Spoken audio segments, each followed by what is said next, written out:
the broadcast and everything else. Plus, just seeing if I could even do 2 at the same time. Got all cleaned up. Made sure I wore the hat in case somebody's cruising through and they're like, "Ooh, what are you doing?" No, I'm running low on petrol. That's okay. We'll fill it up. Give it a couple. Otherwise, I hope you're doing good. Remember, it's Uncle Dave, Affordable Door and Gate. Why does the mic look all messed up? I've been messing with the mic. Otherwise, what I can yak about a little bit, though. Rusty's on board. I see him popped up, which is weird. Ooh, what's Rusty got? Rusty says, "Dave, I just backed in after a long day of 3 doors, and I'm going to load my truck and see your live stream." Well, take your time, Rusty. I totally understand. It's not easy. It is not easy out there. That's a lot of work, man. It's a lot of work. Okay, so I got a 16 by 8 and 2 9 by 8s, dude. That's a day right there. Insulated, non-insulated. Man, the apple cider's on point today.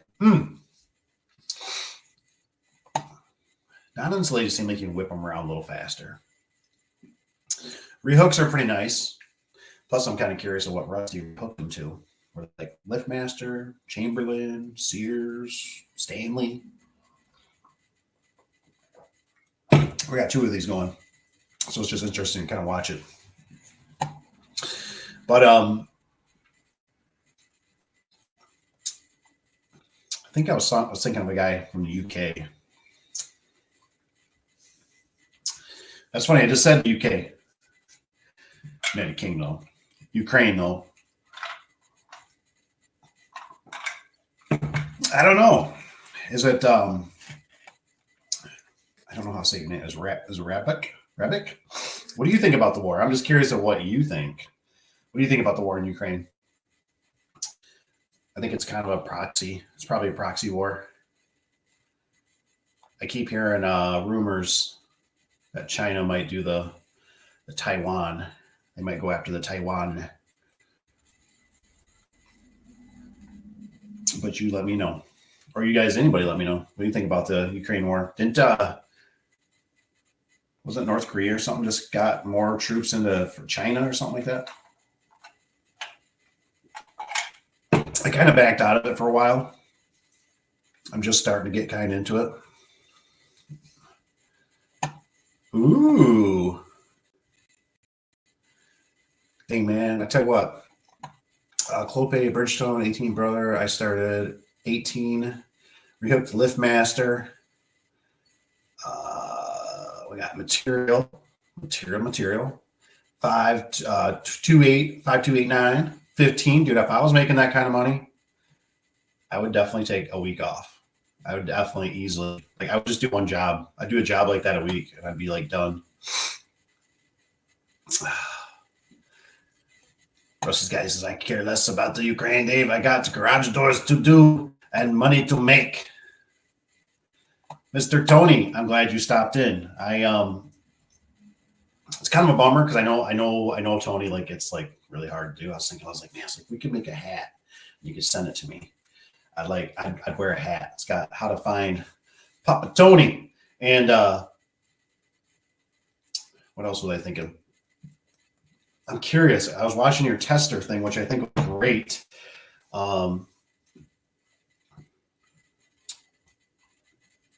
But I think my question was on the tester. Oh, and by the way, too, if anybody's cruising through, please hit the like button. Just helps bring the algo, brings more people, more fun, all that good stuff. So don't forget to hit the like button, please. But anyways, for Mr. Tony, I watched it. I maybe I didn't understand it or watch it all the way through. I don't know what I did. But that tester, will that show you a short? So my biggest problem I've always had with Photo Eyes is I don't really seem to have that problem. I don't have that problem anymore because I use the round staples. I got the staple gun that does the round. And those, I shot a couple the other day though, and I was like, I thought, ooh, man, that might be putting them a little too tough. And I was doing like the wiggle, like I pull the wire down a little bit. Like, did I mar it? I was like, no, I'm good. But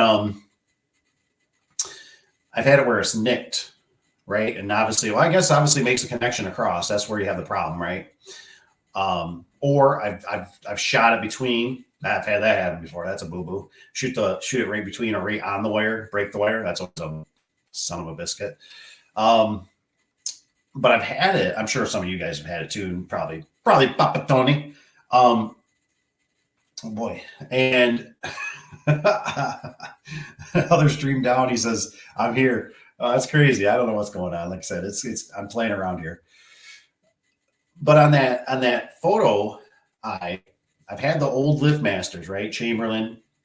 I've had those things trick me before, where they'll get just a slight flitter in them. I mean, the slightest flitter. Like I've literally had to lay on my belly and stare at it. Like the photo is like right here, and I'm just staring at it. I'm like, hit the button, and I watch it, and it's just a flick, right? It doesn't even shut off. It's almost like a pulse. It's almost like if you ever have a well pump in your house, and the pump turns on, you see the lights dim just a little bit, not flicker all the way off, but just a dim. And so I was kind of thinking about that tester. I'll have to watch it again. A little slow. I can bring some of you guys up. I should. Okay, there we go. Rusty, back. Long day. Sorry about that. That's what the software is for. It's supposed to be able to do that kind of stuff. Holy cow, we got 2 likes. My goodness. Such a rock star. Clope R18.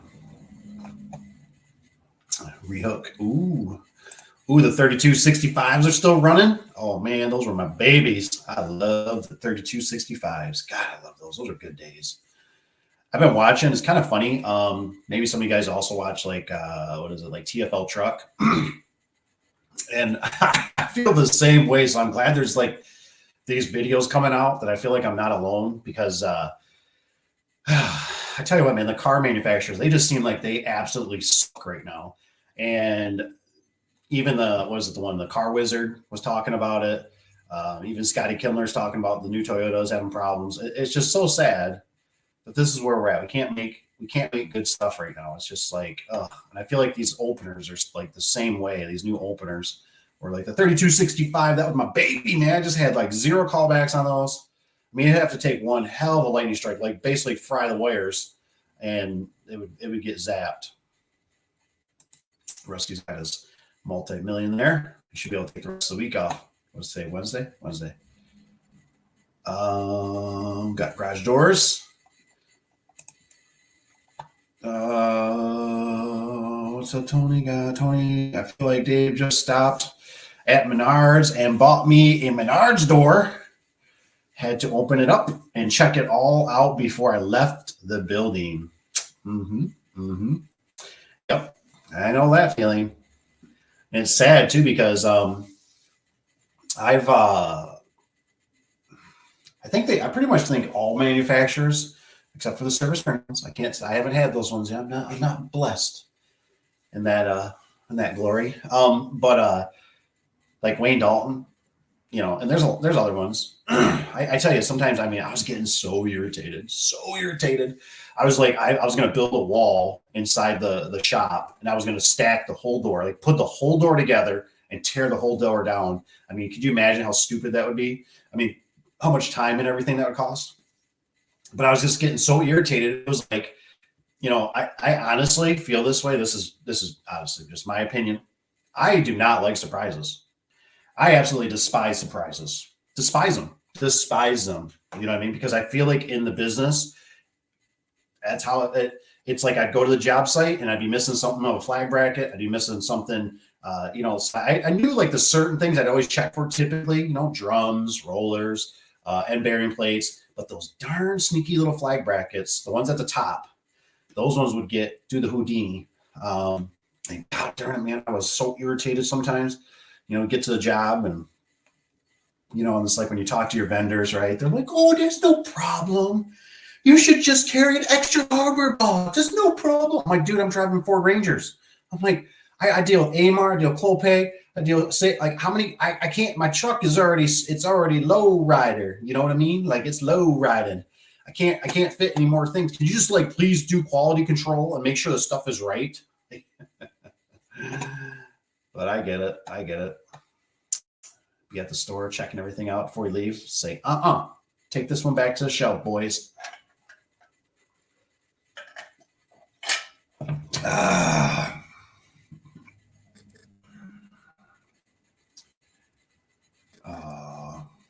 No audio. Oh no. Hopefully this is still audio on this one. Hopefully.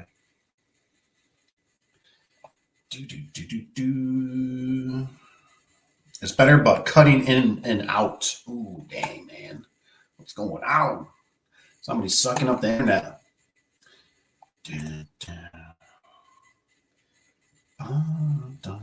Oh, and like I said, don't forget hit like button if you're cruising through. I see there's some new ones in here. I don't know what this stuff is. Some of these guys, I normally don't respond, obviously, if it's just weird. Dun, dun, dun. He says, yes, if you put a staple through the wire, it'll quit making the beeping sound. What's nice about it is when you have a wall wire or photocell, you can identify each wire that's new. And Tony's got, oh, I shut it off there. Or you can find out a short. That's nice. There you go. That's right. Don't be afraid. Like I said, you never know if somebody's cruising through. Go check out Mr. Tony's garage door. How many we got, Tony? What are we up to? How many subs we got? We're at 41. We get 42. We just got to knock a few more, man.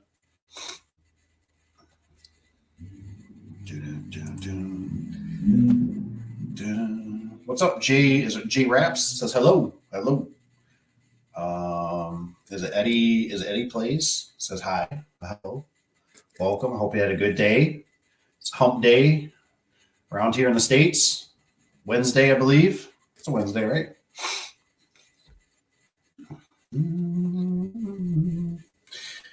What you got? What you got? You know how you get a customer that will call you and say, I came back home. My door was open. Well, that's one of two things, or three. It could be a bad wall button, bad wire, or circuit board.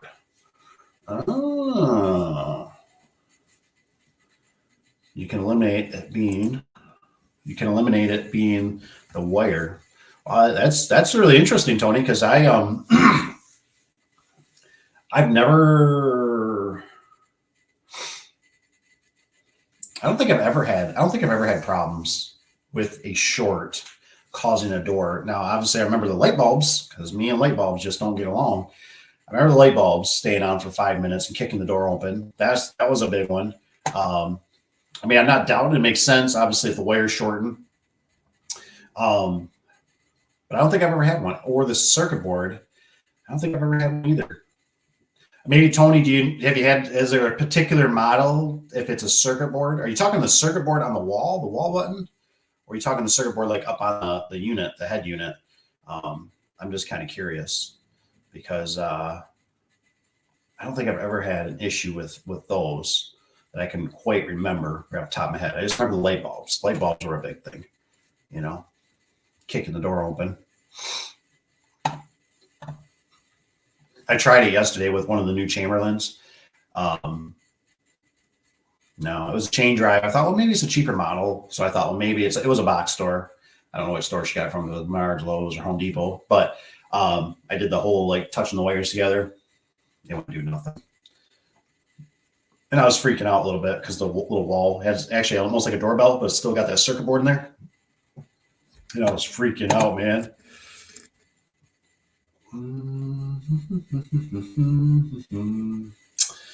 What's Tony got? Tony's got what's 42? What's 42? 42. Tony asking me what? I don't know if maybe I was talking about the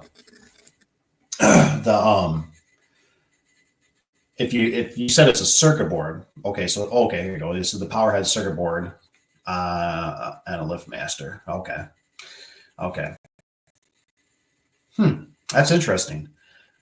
Is it? Do you know, Tony? Is it kind of a certain model? Is it the older ones, the newer ones, all of them? I'm just kind of curious because like I said, I've never heard of the door opening. I mean, I wouldn't doubt it. I mean, now it might even get scarier with the Wi-Fi stuff. Uh, Goodness gracious, we already got so many frequencies in the air. You know, I always remember my grandpa when I was younger. I was a little kid, little squirt, and I always remember him telling me, you know, we were talking about the sky or something, and he says the sky is polluted. And I remember thinking to myself, what's he mean the sky's polluted? Like I'm looking up in the air, I'm like, it don't look that bad to me. It looks like blue skies and clean, fresh air. But what he was talking about was radio waves. He's like, if you could see, he says, the radio waves in the air, he says, it would just be, it's a landfill. And I was like, I think that was many, many, many years ago. What is it like now? Like I said, if you could see everything in there, oh, crazy. Hey, we got 5 likes just a random wanted to check out things, just to say hello. Thank you guys for the likes. I hope everybody's doing good still. Message held for review. What's this? It says, how does having white privilege feel? I don't think I'm going to go into that. Like I said, everybody has opportunity. It's just a mindset. You know what I mean? Besides, you know how it is. You can't help the way you're born. You know what I mean?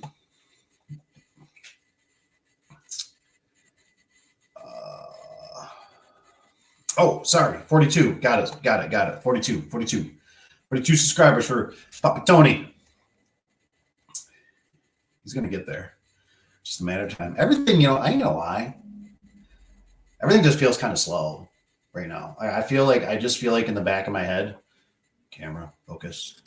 I just feel like everybody's waiting for there's kind of that lull. It's the fall. It's election year. Everybody's kind of waiting. There's it doesn't help that the old stock market's kind of tanking and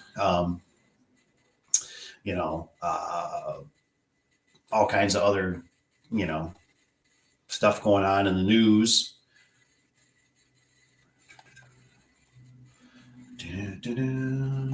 But take that power hood up, put this one up. Come on there. And that's 42 subscribers for Papa Tony. Tony's Garage Door Service. Nate says, howdy. Nate, I hope you're doing good. Nate, where are you from? You guys should let me know where you're from. Besides my season bets, I know where you guys are from.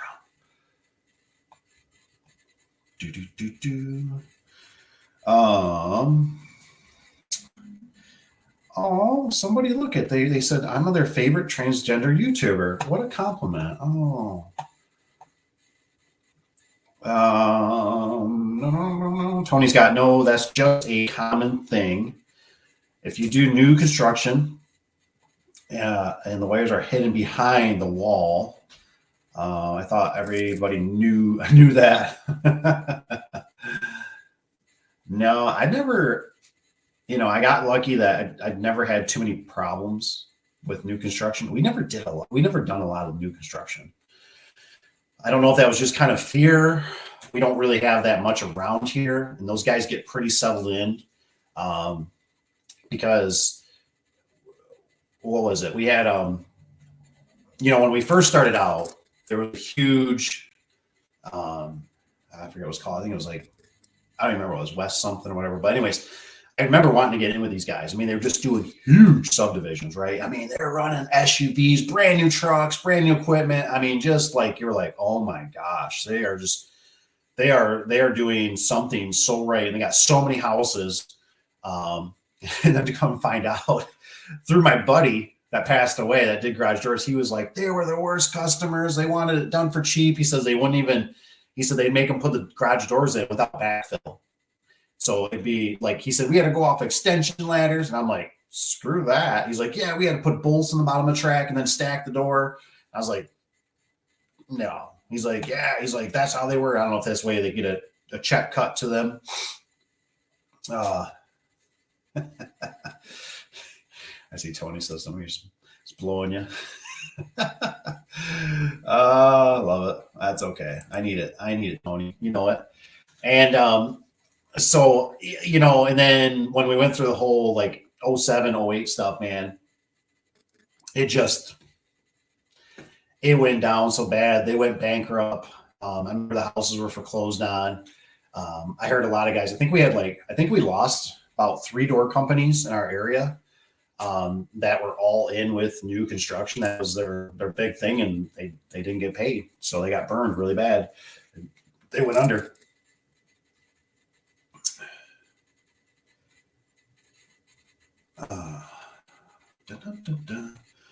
B. Dylan Bill, and it says, Dave, how did I get stuck on this crazy stream? I know. That's okay. Howdy. Indiana. Dang, you're down there by Tony. Nice. Dave, around here, I sold multiple doors every week. Not slowing down, but picking up so much. I'm booked almost 3 weeks out. Ooh, nice. Says I'm lagging a bit. Yeah, something's going on. We'll have to see if we can fix that in the future here. Sorry about that. Nate says, do you trust the media? That's a loaded, man. That is a loaded question. I don't know. Like I said, the media, I don't know. What are we talking, mainstream media? Because obviously mainstream media, no. I think you always have to take a little grain of salt. I always liked when I did my building class. The instructor in there, he always told me, he says, I always thought it was the perfect saying, right? And that was always follow the money. Follow the money. And that's pretty much kind of what it's all about, right? Just follow the money. I mean, it's either resources, power, follow the money. And that's, so if something don't make, who is that comedian? Is it George? Is it George Carlin? He passed away. I think he speaks a lot of truth. Holy crap, we got Rich B. Dang, Rich, what's up? We got it there. Is that a sippy cup? That seems like Rich. Cheers, Rich.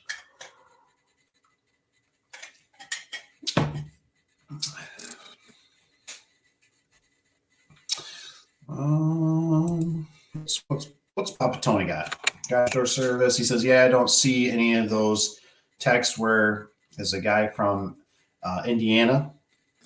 So actually, Tony, I'm playing around right now. I got 2 streams. I got one on my phone. I got one on the computer here.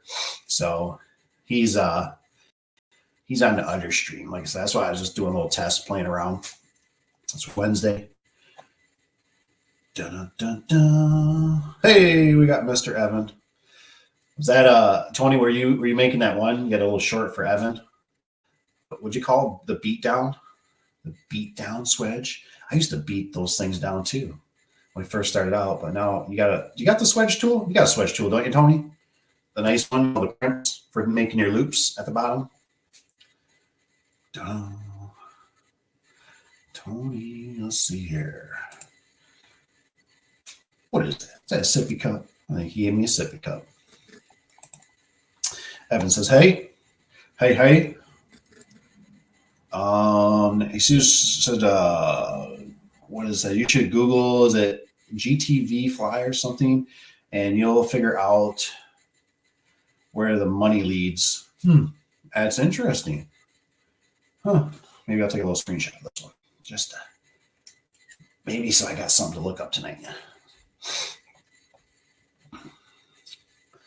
Bum, bum, bum, bum, bum, bum. Dun, dun. Says, somebody says, do I support Israel or is it Palestine? I don't know. You tell me. I think it's supposed to be probably do you, but it says do I. What's up, Tony? What's up, Rich? What's up, Evan? Nice. What's Rusty got? Broke out of the other stream. He said, and I'm back. He broke out. He got out of the jail. Like I said, I wanted to play around. I figured out, I think I know how to turn my camera now too on my phone, which is nice. Just got to watch a video on it. I changed things. I changed things. Oh, dang. Evan, what we got for supper, man? Come on. Can we all come over? Tony's got. So I'm going to have to watch you on my phone and my TV. No, you're good. Just watch on here. Like you hear all the same stuff. I wasn't planning on sticking around too much longer. So if we got something, questions or whatever, I'm more than happy. I just kind of got cleaned up myself and just winding down. Thought I'd play around with this a little bit because the algos are a little goofy. Tony says, yeah. What's Tony got here? Israel's. Yeah, I have that tool. It's just easier to do the beat down. The beat down. Nice. The only thing I've ever found, like, so what I notice a little bit, like if I smack them down with the hammer, what I don't like is I don't like that the whole thing gets smushed. So are you also putting a second one on there? You know, so it clips better in the drum. I'm just curious. So that's the only reason I don't smack them down. Ooh, let's take a look over here. I see this one. Is it Steven? This is a millwright. Millwright. I don't know what a millwright is. That's interesting. Is it worth starting a garage door business? Can you tell me what a millwright is? I don't know what a millwright is. Also, is residential worth it? Yeah. Yeah, I think if you're starting out, I think residential is actually the best for garage doors, you know, especially when you're starting out. You learn so much and it's very, very small, you know, small scale. And then it's money right away, which is nice, right? Normally you're going to get paid right when you're done doing the job. Everybody's happy. That's right, Rich. What's Rich got? What's a 16-ounce swedge tool? Why are you saying it like that, Rich? You talking about like the whole kit you get from Service Spring? I got the whole red kit. I really like the red kits.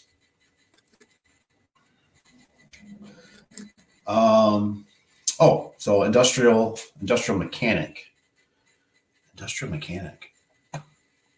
So, like, can you give me a little detail on that, Steven? Is it industrial mechanic? Is that like diesel trucks and stuff like that, or is like in a shop working on? I'm just curious. What's Rich got here? I still have to burn cardboard tonight from the doors today. Hey, don't be cutting that stuff with no skill saw. If you like Uncle Dave, man, chop your knee off. Telling you. Rusty, don't you got a dumpster? You need to get a dumpster, man.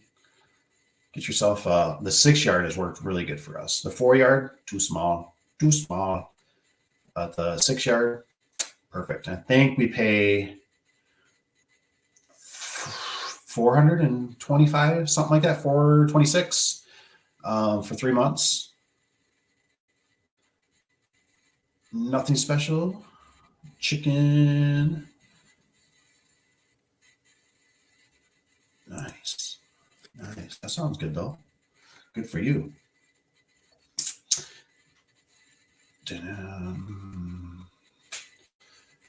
Ooh, nice. All right, up for Bible study at 7. Good seeing you guys. Thanks for being here, Rusty. Enjoy your evening.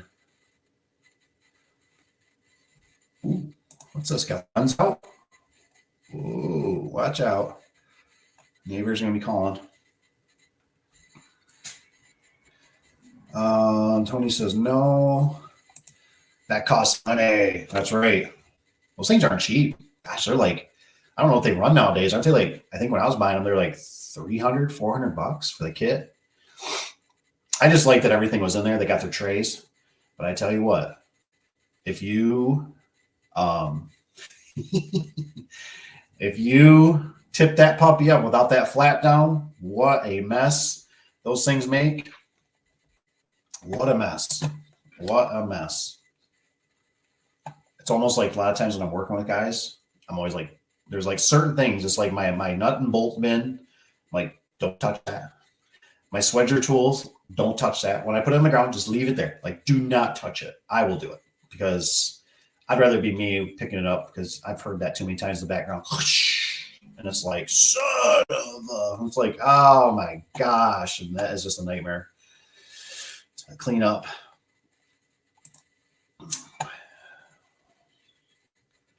Millwright, huh? That's what Rich says. He says, as a jack of all trades. So,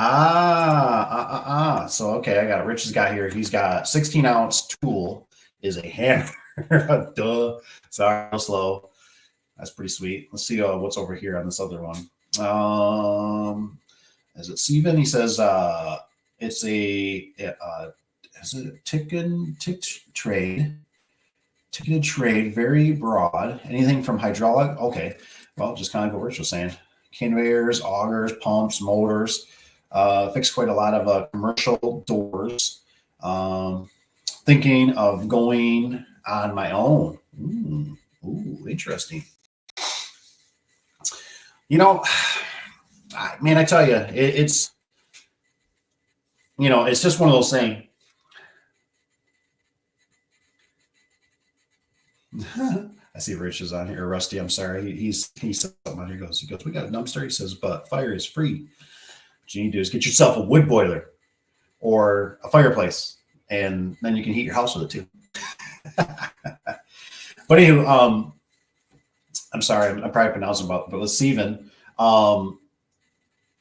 you know, it's just one of those things. And hey, we got 5 likes. Thank you guys for hitting the like button. It's just my opinion, right? My opinion. I just don't think right now is a good time. I don't think it's ever a bad time, right? I don't think it's ever a bad time to possibly start, you know, the after-hour weekend hustles. I don't think that's a bad, you know what I mean? And get your feet wet. But when I've been talking to, we had the video, was it yesterday, I think, with Peter. He had some questions and he's getting the blowback. So, you know, like the big thing is getting the stuff set up for like the EIN number. That's important. Kind of getting your ducks in a row. Like, you know, kind of when I went in, I ended up, I literally just, you know, I just, it was one of those things, man. I was so committed that, and I basically always, I mean, I was working probably realistically, you know, and that's the thing. So here's a little background, right? I ended up, so I probably jumped in too fast at one point, right? Because I started in 2006, right, when the whole collapse was happening. And like I said, the 2006, it was so saturated, and all you had to do is just sneeze it, you know, like you did garage doors. All you had to do is wear a hat, you know, and people were like tracking you down in the store. You get like 3 people, you do garage doors, you do garage doors, you do garage doors. You know, I'm like, yeah. When could you get me one? You know, they're like, my other guy, like he's 4-6 weeks out. I'm like, I could do one like probably next week. And they were just like, oh, you know, and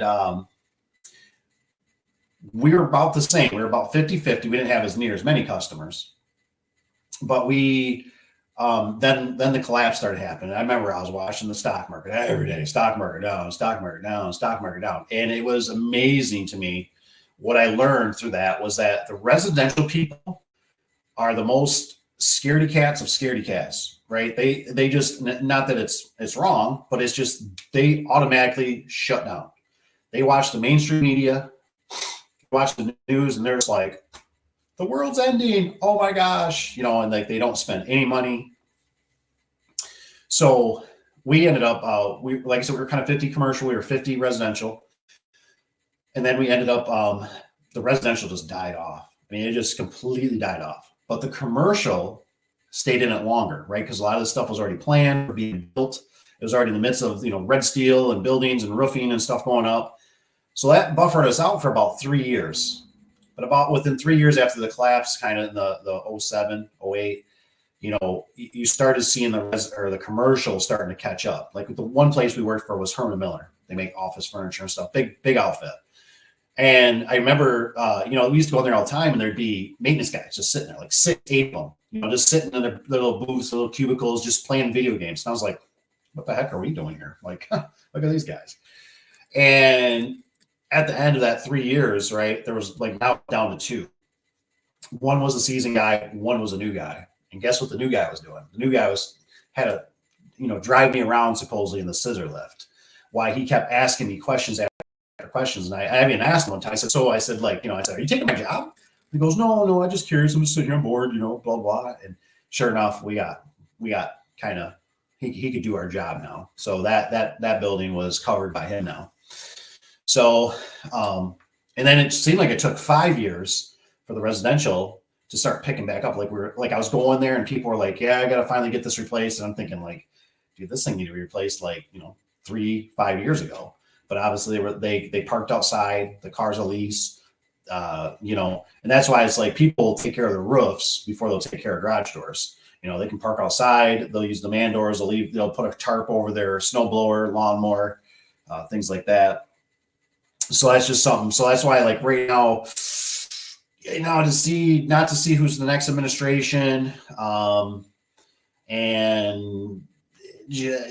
and so for me, I did it for about a year, and then we hit the 07, 08 stuff was collapsing. It was hard, man, super hard. I remember I ended up, I literally had to, I had to go back to one of my jobs that I really despise, a factory job. And I remember it was hard, man. It was super hard. I was going in, I remember being like, on the phone with the customer, right? The customers always call it the worst time. You know what I mean? Like I'm like literally walking into my second shift job where, customers' phones ringing. I'm like, yes. I'm like, I got to get over to this clock. I got to clock in. I'm going to be late for my, okay. I'm like literally writing on the wall or a box. People are like walking past, I'm like, what is this fruitcake doing? And I'm like, take a picture of it. So I'm like, okay, we'll plan on getting out there. I had to have the whole schedule in my head. You know what I mean? So I was like, okay, tomorrow we're not real busy. We can fit a Broken Spring in there. So okay, we'll be over there probably 9 to 10 tomorrow. Blah blah blah blah blah. It's going to be probably and doing stuff like that. And then there was a point where one of our customers, we got a bill racked up. We were starting out with $10,000. I didn't realize until my business partner said, "Hey, man, this guy, we can't do no more work for him." He was a great paying customer until he got us for 10 grand. And my business partner had to go back and work at a place that he used to work at. It wasn't fun, and I had to run the whole show by myself, man. And you talk about hustling and grinding. I took every call. I didn't care if it was $20 I was going to make. I took the call, yep, we'll do it. Blah, blah, blah, blah. Only make $20. I don't care. I got to pay back this debt. This truck's got to keep moving. So it's a real hustle out there. It is tough, but that's why, like right now, I get that weird feeling again that we're kind of in that weird, like, all it would take is for, possibly, I have no idea, if China was to invade Taiwan, what kind of war that would cause. I don't know what that would, I'm a little concerned that obviously they're lowering the interest rates for themselves for the U.S. debt, and that's gonna reaccelerate inflation. And I don't know about you guys, but when you got kids to feed, and I also, yeah, I don't want to be like one of those old people like my parents. I don't know all these kids, but it's like you still look at it like I don't know how, the kids nowadays aren't even old enough, or even my kids are going to afford like a house. This stuff is just, these cars are ridiculous. And the thing is, I'm all about like I'm game for paying money, right? I'm game for that, but I want something that's a good value, right? Like if the car, like they're building cars now that are like, man, you're spending, $30,000-$40,000, and the car's gonna last 20 plus years. Sure. It's got nice technology, it's got nice features, but the stuff that's just not making it. Some of the stuff we're installing, the products are changing, which are out of our control. We don't even get to vote on it. That's what ticks me off. That's why I'm always, I guess it's like that saying, right? You got to kind of vote with your dollars, because they just, obviously LiftMaster, right? They're going back to the J50 for a little bit. Obviously something clicked in there. I love it. Tony has no, that costs money. Did I put Rich up here? Jack of all trades. 16-ounce hammer. I think I might have done that one. Rusty has, we got a dumpster. Maybe Rusty's got to pay per dump or something, when they come. We just have I think they come weekly, which works out pretty good. You used to have problems with raccoons. If you did bi-weekly, and or by trees, darn raccoons would get in there. Had a few of those stuck in them. It's always a bummer. It says it's definitely a very slow business wise right now. Yeah, I'm getting the feeling, like I said, I got some stuff online too. And it just, something's not right out there. Like I said, I think they're propping up the market.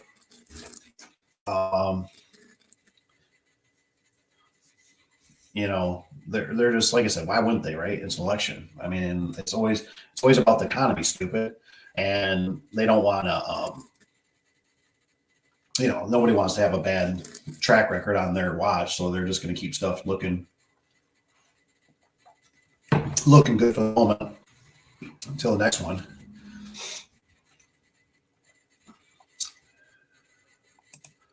What's Rich got? Just vote every love. What was that, Rich?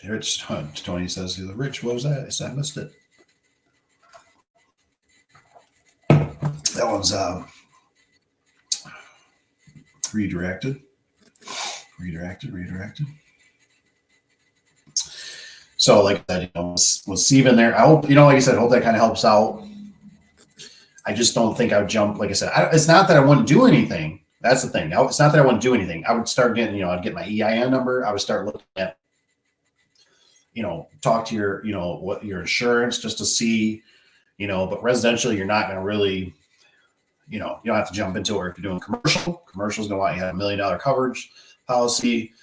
They might have you have something about for your vehicle. Some companies want that.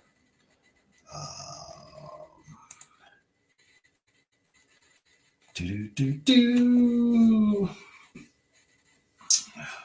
see it says the Lost. He's on another platform. Says, I don't gain the world and lose your soul. He says wisdom is better than silver and gold. Ooh, silver and gold, good. Good for against inflation, though, right? Hedge against inflation. Better than that dollar. Dun, dun, dun, dun, dun.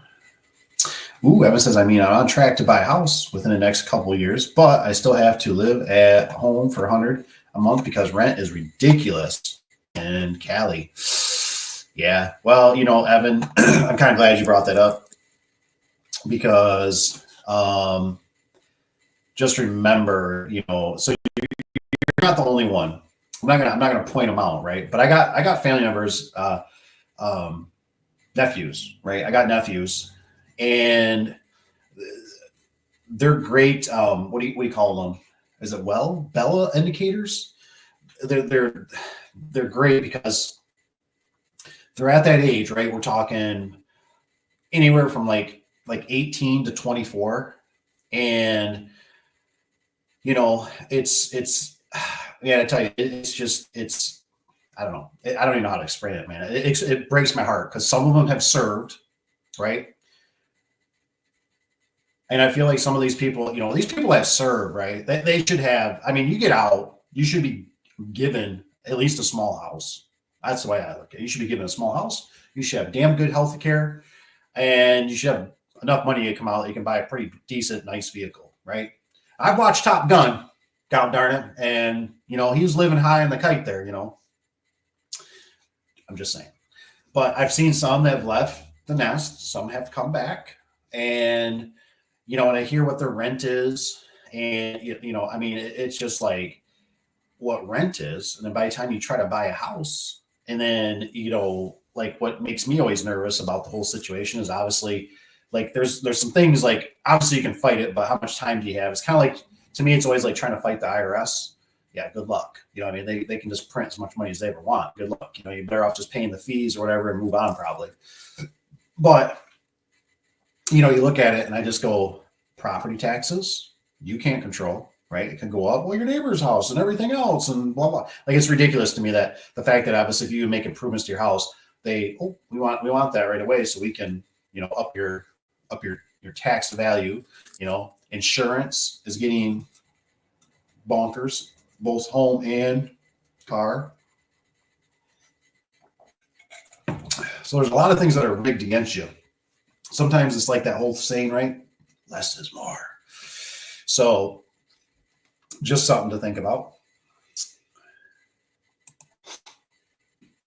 Vote early. That's right. Tony says, I'll be in Florida. Yeah, Florida. Vote in both places. There you go. Love it. What we got over here? Nothing. This side, you guys are quiet. Let's see here. What's Tony got? Tony got. If I could, I would. I know who I vote for. He says he already showed me he could handle the job. Oh, that's cool. That's cool. Somebody over here. This is what is this? Honey Badger says, "Is this the dark web? It can be whatever you want, whatever you can imagine." Rich has got the thumbs up. But no, so I'm still thinking about, I'm thinking like Evan, like I said, if anybody starting out there, you just got to keep your head up. You got to keep hustling. You got to keep grinding. You just got to keep moving. It's like I said, right now, I don't think it's a good time. I feel like I even seen it with Mr. T, right? Mr. Trump. If you kind of think about it, I was talking to my wife, and there is like that whole lame ducks, like when, like, I was bummed, right? I was a little bit bummed when the cough syndrome came around. And Mr. T, I kept thinking, okay, Mr. T, come on, man, he's a businessman, and what grinds me is that none of these people treat us like adults. That's what ticks me off, because I look at it and I go, it's okay that there's something bad happening. I get that, right? There's something horrible, and hey, I lost a few friends, but their health, there was some underlying health issues too. It was bad. But to close things down, I think was like a beta test. And I think it wasn't the right thing. I would rather people come out and say, look, we got a problem. And don't give me this crap that we can solve it, right? Because I'm going to go a little off here, right? But here's the thing. We can't cure male baldness, right? We still don't have a cure for cancer, which I feel horrible about. I really wish we, but yeah, we can make something, right? We can make something in X amount of time. That's the solution. Okay. you know what I mean? Like so anyways, I look at it and I go, look, give us the commandments of, like, make sure you wash your hands. Make sure, like, if like I kept thinking, like the restaurants, I kept thinking, why are we closing this down? Like, make me sign a waiver. What the risk is of coming in here. You know what I mean? Yeah, I do.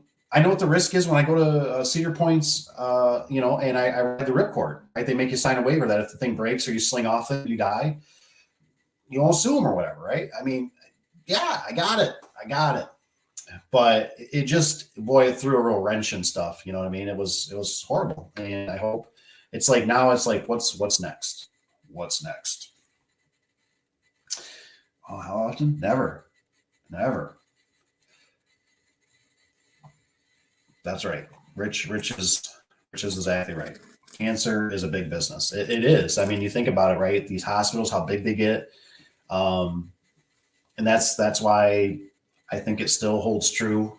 The whole follow the money. That's really what it comes down to. It's always follow the money. The military industrial complex. It's sad. It's sad. That's why I really like The Matrix, the movie, because I feel like there's something to that. That we're we're a battery cell. You know what I mean? They're trying to always, I mean, they're always trying to get money off you, right? You go into the stores, you go into Sam's, you go, I don't know if Costco does it. Maybe Tony can tell me. You go into Costco, you know, he's got the free things, right? Of course, you got a kid with you. Oh, mom, dad, I love it. You know, can I get some? Fine. You know, here's a box of whatever, you know. The end caps, everywhere, just everything. Online, your phone.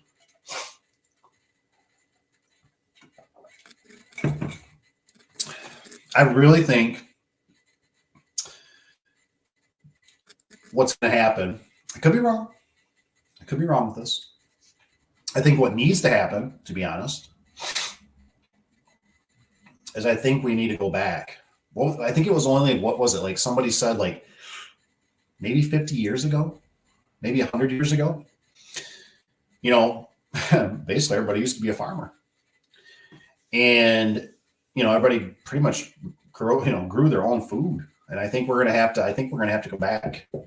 It's funny because, right, I was talking to wife. I told her, I said, can you get this all year round? This is actually 100%. Because I thought, man, this stuff is sweet. Tastes damn good. I was like, it's got sugar or something in it. And it says right here, 100% apple cider. That's it? And it tastes that damn good? Well, sign me up. Good stuff, man.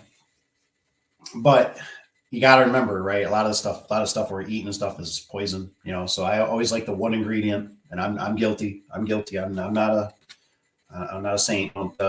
I make mistakes and do all kinds of crazy stuff too, but we really got to watch it, man. And I'm sad to see all these companies or these small mom and pops that are trying to do things too, and they get shut down. They're making, you know, milk, you know, cheese, you know, stuff for people that's probably better. I mean, then look at it too, right? Even what the Gov has that they regulate, right? We got, was it McDonald's got something, you know, some kind of, you know, they got all kinds of problems too. It's like, well, who's, you know, why aren't they shutting those places down and making them throw all their stuff and shut the business down? They have to be all sterilized. They won't.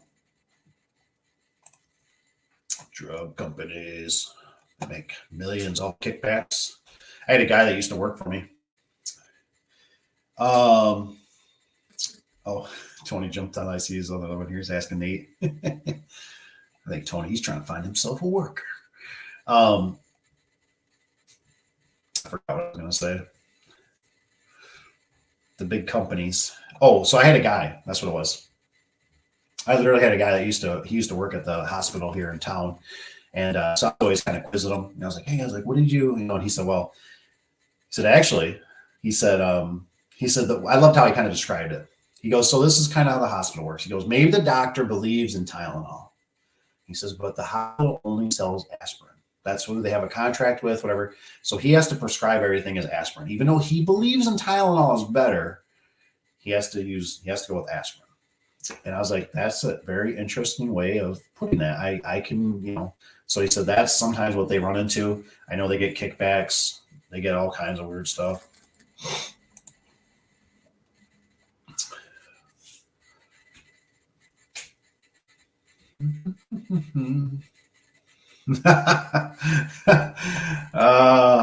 So it wasn't enough.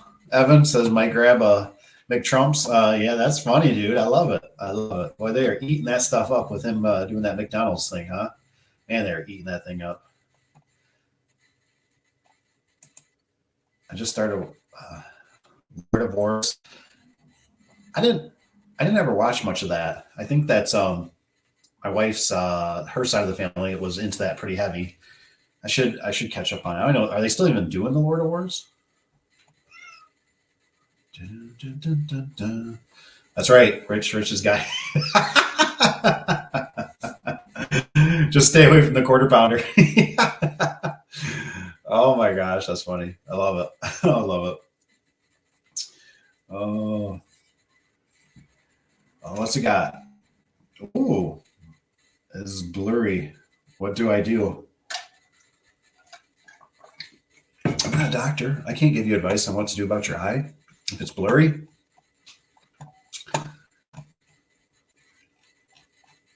That's for sure. But no, so like for Evan though, honestly, Evan, like I said, if it's the parents, whoever, partners. I don't know what it is. I was telling one of my nephews, I said, honestly, I said I would stay there as long as you can. Honestly, save as much money, squirrel it away. There's some things I really wish what I would have known, I would have been taught when I was younger. I think honestly, if you're a younger lad or lady, I mean, I shouldn't. It's a double edged sword, right? Oh, penguins, yeah.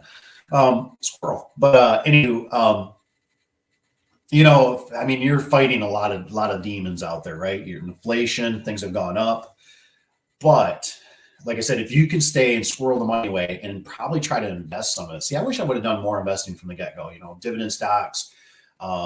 Just keep investing, right? Because there's something to that whole system I don't really believe in it. So you got to stay kind of somewhat diversified. But obviously it keeps going up. They keep ramping it up. All new time highs. And obviously, like with Elon, right? Musk with his Tesla and stuff like that, he uses those stocks, right? He takes money against them in a sense, so he doesn't have to pay taxes. So he wants that thing to keep going up. He's always got the new invention, new this, new that. You got to keep it all pumped up. So, like I said, if you can take the money, and honestly, if I was to go into a house nowadays, I'd probably a guy that used to work for me, pretty smart dude. He built a duplex, brand new. I installed the garage doors for him years ago. But he was like, I'm going to live in this side. I'm going to rent the other side. And I was like, that's sweet. Like, that's a good idea. And then that way he can move out. And now he's got basically 2 rentals under one roof, one piece of property. And he can move on to another one. Either he could do another duplex. He could just buy, maybe, 3-plex or 4-plex. So pretty cool. You know what I mean? But if you stay diversified, just remember that everything is typically, see, a lot of people, we don't understand that we have all these depreciating assets. I mean, you think about everything we purchase, right? I mean, everything is like yard sale items after you purchase it. You buy a brand new hunt suit, you buy a brand new bow, maybe guns kind of hold their value. Shouldn't use that. If I say that word. You buy a car, it depreciates, the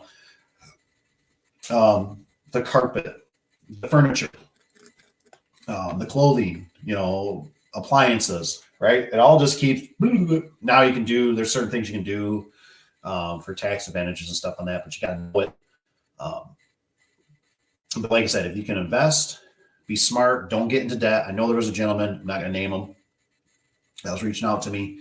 I think he got up to, I think it was like a $14,000 car payment. And he turned the car back in.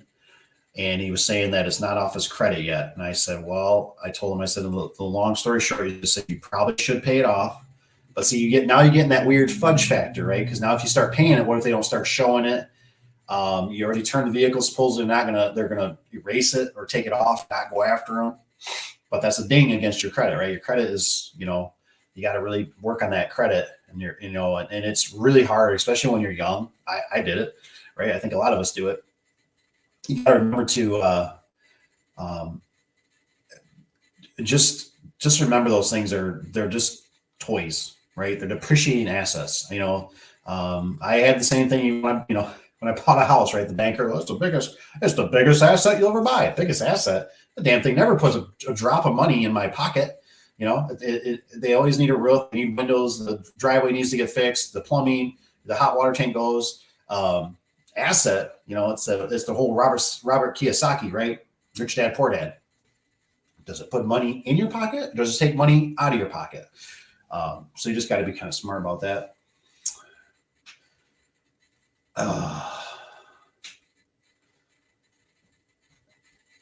Oh, interesting. What do we got? Lord of Wars, the movie. I have to watch that. A lot of the truth there. Interesting.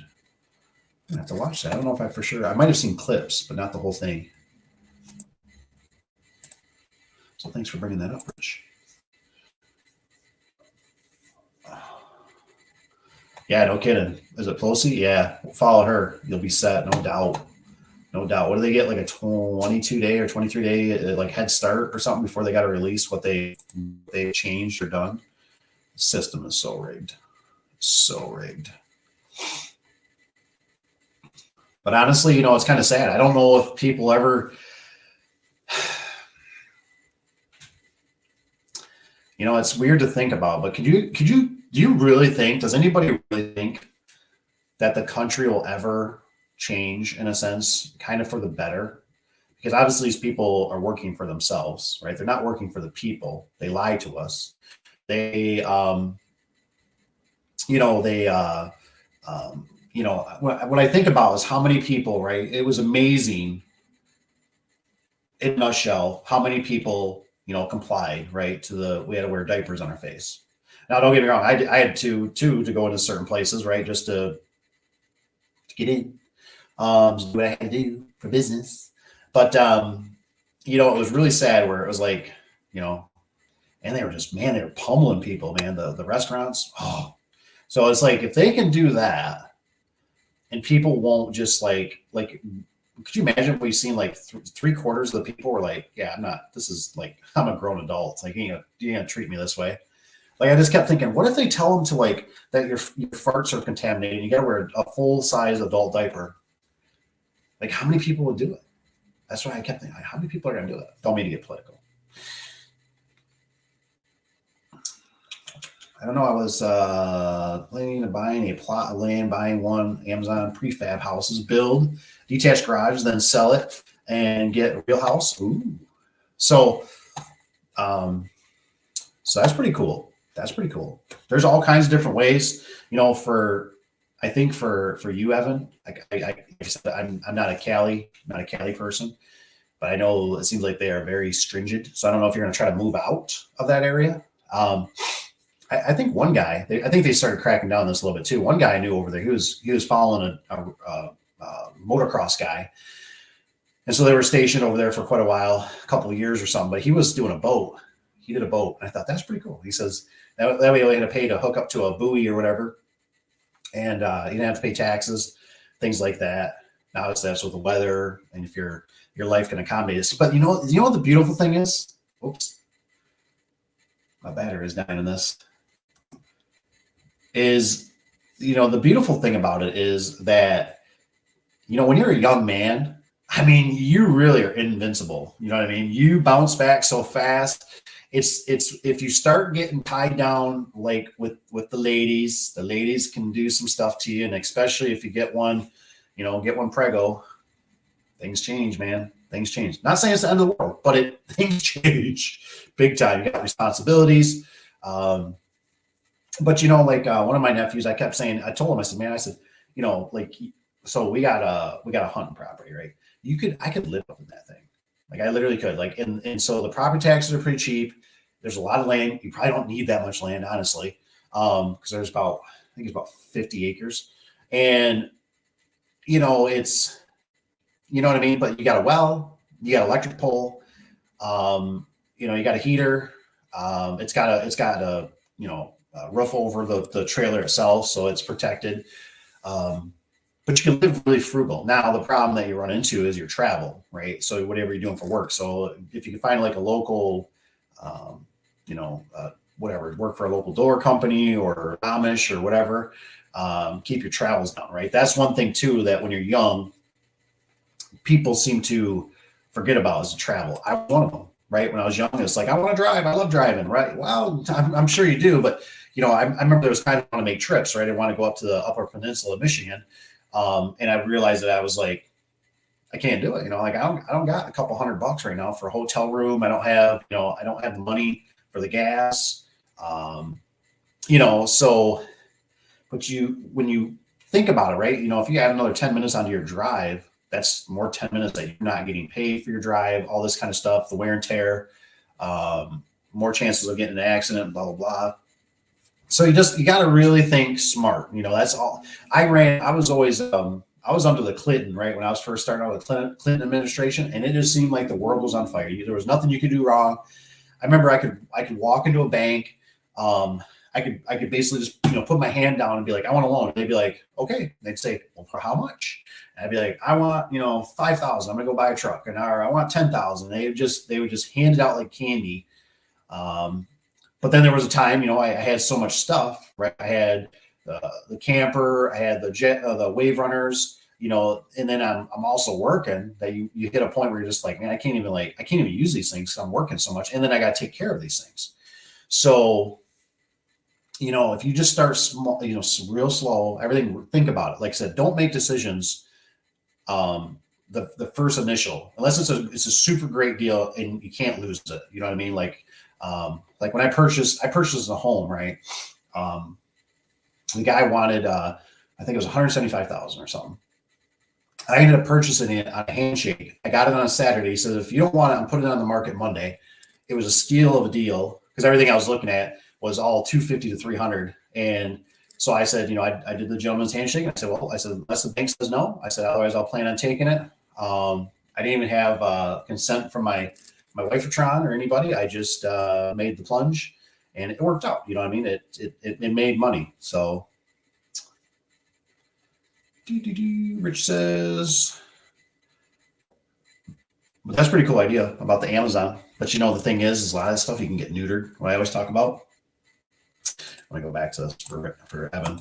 The problem is that you can do all that, but sometimes, man, I tell you what, the regulations and township and zoning, like we had up north, like you couldn't have a porta john anymore that had a hole in it that went in the ground. The township cracked down, and this one lady even told me, she's like, I can't even believe they came back. She's like, I'm a mile in the woods, and now we can't have this. Been there for 30 some years, a porta john, an outhouse with a hole in the ground. Now it has to be a sealed container. You know what I mean? So the townships always are trying to find a way to get money out of you. I remember even at the trailer, right? We had a trailer up there that was basically falling apart before we purchased it, and it got it pulled out of there. Well, since it's not really like kind of could be a homestead, that should lower the taxes, right? So anyways, do all that stuff, right? They knock it down like $30. Woohoo, $30. But now the next year they come back and they say, oh, now you got a $10 camping fee. What? There's never been a camping fee. You know what I mean? Oh, it's just because we never enforced it, because there's a trailer there that's that's not moving. And then what is it now? I think it's like $30. So they got their money back. Rich says if the swamp gets drained, I don't know, Rich, man. I mean, you know how it is. Don't get me wrong. I like Mr. T. I hope he gets in there. He's a better coach, I think. But he was already in there, and he didn't get he didn't get Hillary. Hillary didn't get locked up. I'm a little disappointed. Rich says, there he goes. Says vote is smart. Says no property taxes. Exactly. That was one of the things like for everybody should know, right? I remember when I was really heavy into reading Rich Dad Poor Dad, Robert Kiyosaki books, and I recommend, honestly, if you're a young lad, you can go online and listen to them. You can do what is the Audible? You can listen to them, whatever. If you like doing that, or just buy the books, whatever. And they are great to open up your mind, and that's what they'll do. They'll open up your mind, and I definitely highly pay attention. I read some of the other ones; they're a little more off. But like the main Rich Dad Poor Dad book, the originals, there's a couple originals I think that are the main ones. I still remember when I read that book, and it said, taxes is the highest thing you'll ever pay in life. I mean, I was so mad. This person is so stupid. I said, I just bought a house. My first house was $82,000. I went, I just spent $82,000 on a house, and what is this guy, an idiot? I was telling me taxes is the highest thing I'll ever pay. And as I've gotten older, with more gray hairs, it really is true. It's like termites. I mean, you think about it. You got a car, you got to pay tax on it. You sell that car, there's taxes on it again for somebody or whatever transaction. You got to put plates on it. There's taxes on it. You got electric bill. There's taxes on it. You got property tax. Tax. I mean, you got just insurance. There's taxes on that. You get electric or a heat bill. There's taxes on that. It's tax. They tax the hell out of you. And then the problem is too is, like when you get a paycheck, right? What's that got? They take taxes. I mean, it's horrible. It really is. Doo-doo. What's have I got?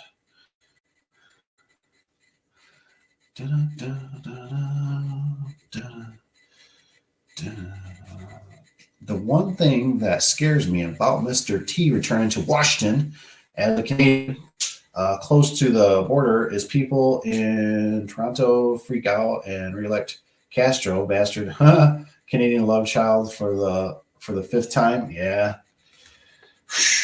man, I don't know. I don't know. That's a good one though.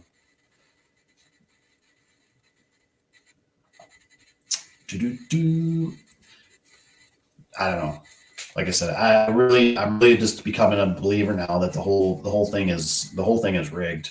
It doesn't really matter. We're going down like I feel like it's like we're going down this path, and you might get like a little off, like you go off for a break. It's like going off into a gas station. That's why, like, even in the Robert Kiyosaki Rich Dad Poor Dad book, he always talks about like the highway in a vehicle, and I think that's what life is. I mean, that's why sometimes, depending on what you do, right? I mean, everything we do. Sometimes if you're, let's say if you're a roofer, you're probably doing bigger numbers of money. If you're a real estate broker, you're probably dealing with bigger money. You know what I mean? More money volume coming through you, right? It's a vehicle to me. If you're, if you're just the guy that picks up manure, you only got so much you can work with, right? Let's say for doggy do in the back people's yards, right? Because people are only going to pay so much. That's a vehicle. But like I said, everything is a vehicle in my head. And I think we go off a little bit, we get a little break. This is kind of nice, whatever. But like I said, what got me not too long ago is I was reading something, and they said, what's nice about sometimes with kings and queens is they want to leave something better for their children. And I thought, I can kind of relate with that. You know what I mean? Because everything is always kind of off. You think about it, the whole world, every country, everybody, right, cares about, that's one thing. Everybody cares about their children. And with them caring for their children, right, but you think about it, these people that get elected, they only got 4 years. They only get 4 years. 4 years goes by like that, right? And and towards that, it's just reelect. Well, obviously for him, it's who are they gonna leave? And what still throws me is like, why? Like, if I was in power like that, maybe you can't, whatever. I think I've mentioned this before, but why would you not have one of your offsprings, like the junior, you know what I mean, for your VP? I mean, that's just me how I would think as like a man, right? Like if somebody whacks me, I want my kid. My kid's my closest thing. He believes my values, blah blah blah. But they don't. And then the problem is what gets me is the fact that none of these people, none of their kids are in the front lines. You know what I mean? Like, that blows my mind. What's up? What's up, guys? They were giving people 3 times our freaking salary. I mean, I tell you, I know. It's crazy. It's crazy. It's so crazy what's going on. So crazy, so sad. But like I said, I look at it and I go, unless somebody can, you can always put into what you think, but I'm a small fish. I'm a very small fish, right? In this huge, huge, huge ocean. And when I look at it and I go, if I was a huge corporate person, right? I'm an Elon, I'm a Zuckerberg, I'm a Bezos, whatever, Bozo.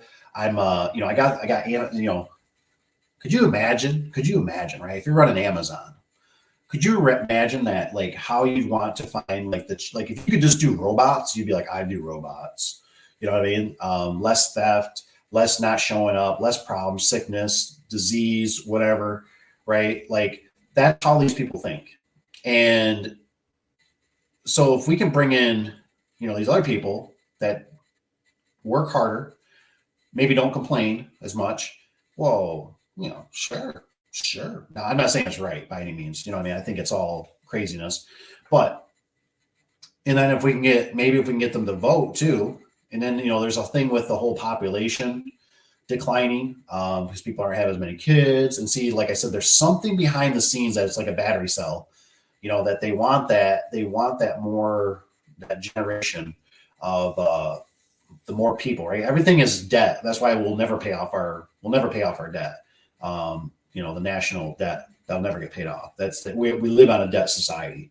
So that's why a lot of people don't understand too. Sometimes, right, you can use debt for good things. There's good debt and there's bad debt. And you have to, if you basically have debt, the good debt, you don't pay taxes, right? And the beautiful thing is too, is some degree, is that if you, if you have debt, see, now I haven't heard anybody, like, I don't know how this quite works. I haven't heard anybody that ever I went to a customer and they said, well, they're taking back my house, unless they don't pay. I get that, but I never heard anybody ever say they're suing and they're going after my house. They're going to take my house because they got to go to the bank, right? So it's like, it's almost like weird, right? It's like counterintuitive, right? Like typically you want to pay off your house. That's kind of, and I can see why you would. I can see why you'd pay your house. Maybe you don't want to pay the insurance anymore. You want to have it free and clear. There's nothing wrong with that, right? But if you're running some thousands, $100,000s to $1 million businesses, right? And all of a sudden something messes up, and now somebody's coming after you, and they go, "Oh, I see they got this, they got multiple cars, they got houses, they got a yacht, they got a cabin, a summer cabin. What's the attorney gonna do? We're gonna go after them. We're gonna take all of that from them. But if it's basically all debt, go for it. I just been paying rent. Go for it. Take it. Deal with the bank. Have fun.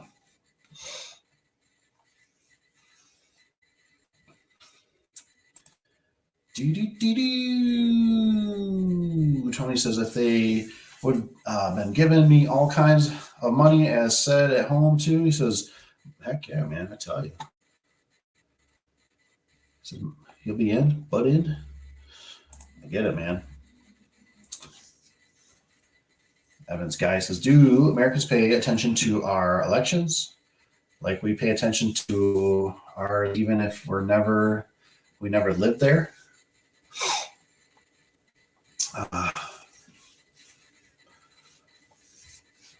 I don't know. You know what I mean? I think it's pretty sad to see what's kind of happened. I was kind of hoping maybe Mr. T would even talk about how they kind of bamboozled, like that was kind of what happened last time. And it was going to be more like, hey, everybody needs to go in. Like I said, I kind of don't have a lot of faith in it. I really don't, because I look at it and I go, until it's like at VFWs and it's grandmas and grandpas that are tallying them up, which I trust them more than any robot, computer, systems, software. And they're tallying them up and they're sending them. And I could go to VFW after VFW and I could talk to them and say, hey, what did you see? You kind of tallied them up. And be like, well, actually, I kind of, so, you know what I mean? Like I believe I believe more, even if it was the churches, I don't care. I believe the churches more. I mean, it's sad where it's like, I'd rather get moonshine from a guy. And I would take my chances more that I'm going to go blind with that than the crap I'm getting in the grocery store. You know what I mean? Like, because I trust him more that he's going to say, like, because he has something in, how do you say it? Like he has something to lose the business or something. I won't come back. I won't be a repeat customer. I won't recommend him. I'll say his stuff tastes like crap. But like, it's just like this, right? Like this company right here, they make a damn good product. I want more. You know what I mean? And it's got one ingredient, which is amazing. It's not pasteurized. It's amazing.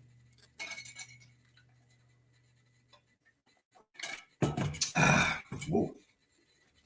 Threw you guys off a little bit there.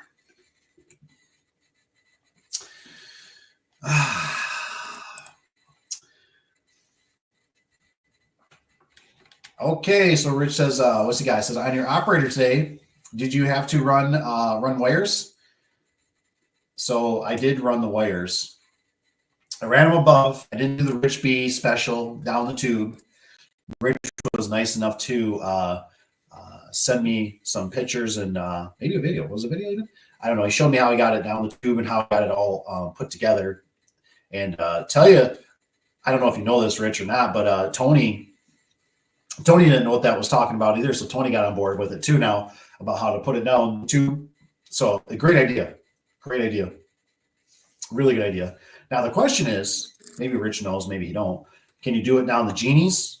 Have you done it down the genie openers? Because they got the tubes if you buy from the box store.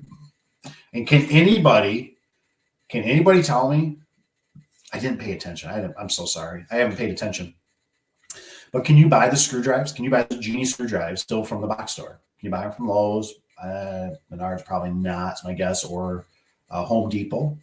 I haven't looked. I haven't paid attention. I just kind of glance in there and I go, oh, to be honest with you, I glance at the Chamberlain, or not Chamberlain. I see the Craftsman. I'm like, that's what I do. I just kind of, I go, what is that?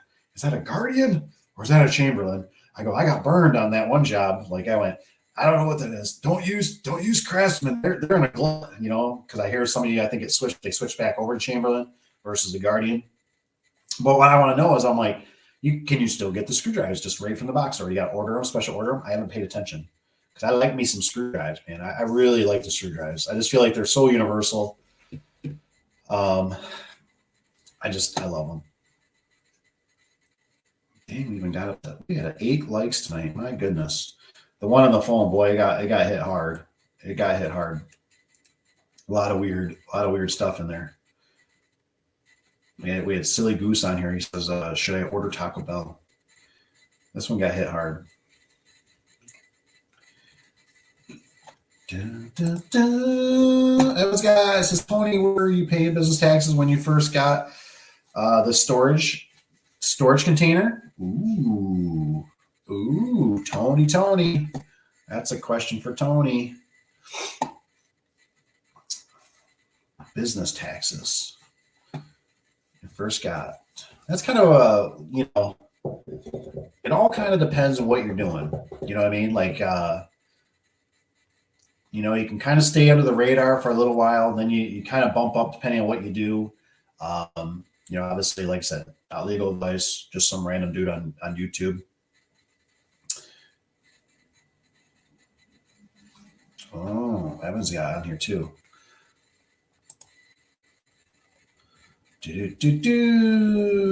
Can't buy a genie screwdriver from my local Home Depot. Son of a biscuit. Dang it. Right.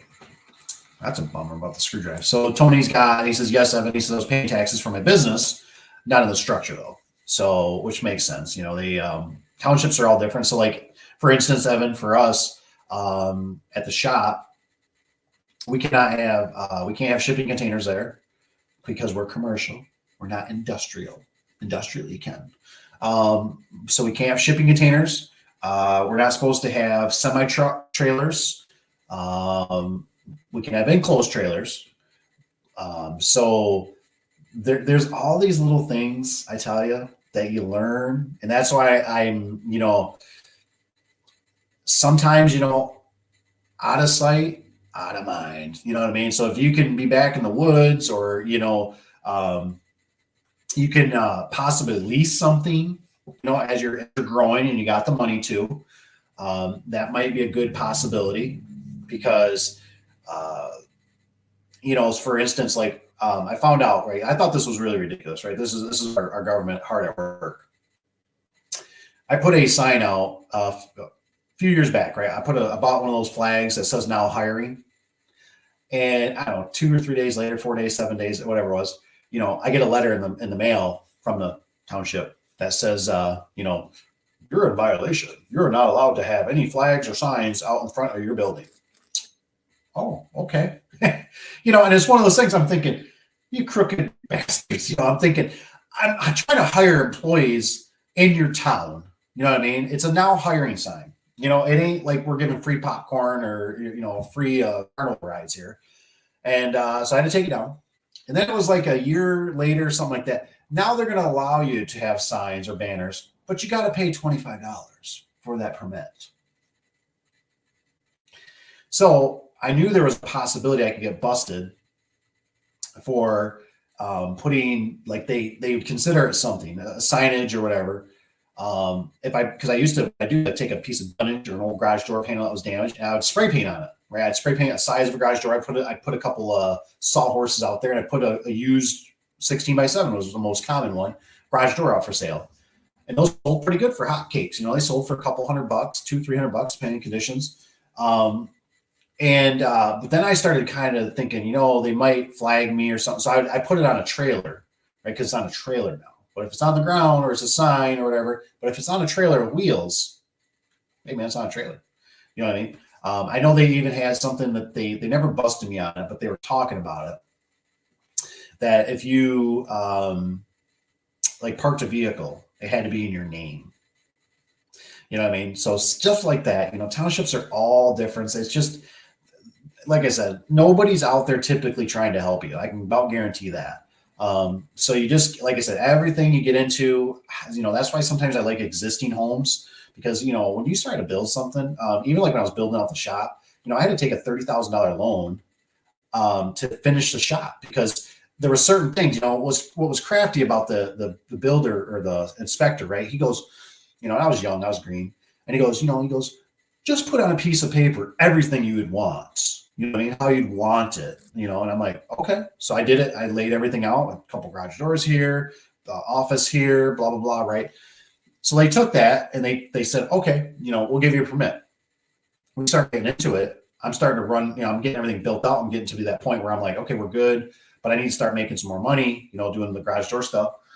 And they're like, oh, you can't finish this project because you're not done yet. What do you mean? And I'm like, I just want concrete floors. That's not finished floor. What do you mean?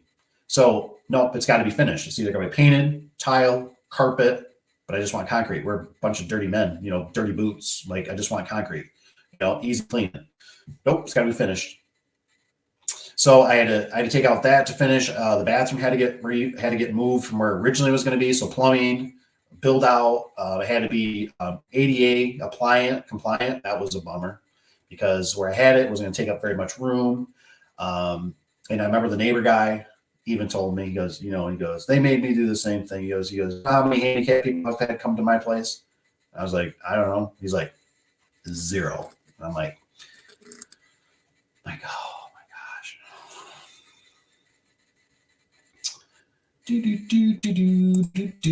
What's this one? Oops, clicked off. I got to release some demons out. Oh, good for you. Taco Bell. Tony, guys, I'm not paying taxes on the business yet. And if you're small, like I said, don't fear it too much, because you got to remember to, your business name, when you were born, you were a business. That's how the government, you're a business. And that's why you got your social security number, because they want you to, be a citizen, which some people don't know. I think it says in the definition of it, like, it was citizen is actually a slave. So anytime you're checking, I'm a citizen, that's basically like you're a slave, and something to think about.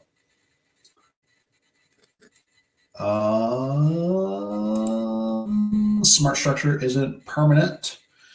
What's a smart structure? I don't think I really know. Is that something crazy?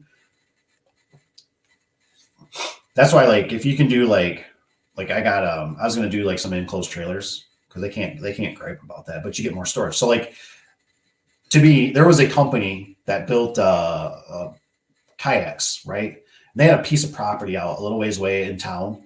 Just acres. This thing must have been 100 acres, and it was full of semi-truck trailers. And they would fill those things up with kayaks. And I remember the guy saying one time, he goes, he says, they don't like it. He says, because I'm not building a huge building and then paying property taxes. They're not being taxed for having semi-trailers out there. So it's kind of interesting. I think he was selling them. They don't do it anymore, I don't think, because they went under. But he was, they were selling them to Walmart. The storage container I had is sitting along, it says I-69, which is a busy highway. Big old miner on the side of it. Oh man, the city made me move it. Boogers. Damn township. I tell you this. That's what I mean. That's why I'm telling some of the guys, probably like Evan, and the younger guys, Stay small, keep it all, and just do what you can, because you can build a vortex, and now you got to feed this vortex, right? So just be smart, stay mobile. All this stuff is anchors. You got to remember, like when you buy a house, that's a big investment, man. I mean, that's, you got to hope the market's good if you ever want to sell it. You got to prep it, you got to clean it, you got to fix it up, you got to do, I mean, there's just huge amounts, especially when you're trying to run the business. It gets even harder. You know what I mean? And what I've kind of learned through life a little bit, just a little Uncle Dave life lesson. It's a hard balance, right? It's always a money and time, money and time, money and time. Sometimes I got a lot of money, I pay a lot of stuff to get done. Then there's times I got time and I can fix stuff, I can save money because I can do it myself. It's a hard balance in life, and so you gotta do what fits you, you know. But like I said, that vortex, you get stuck in there, and you start getting those bills, right? And you got to run, baby. You got to run. You got to run. You got to run. You got to run. It's really tough. It's a horrible system. I think there's something with contractors. I still haven't found the video or the verbiage to really but there's a contractor's trap. You know what I mean? I think there is something out there.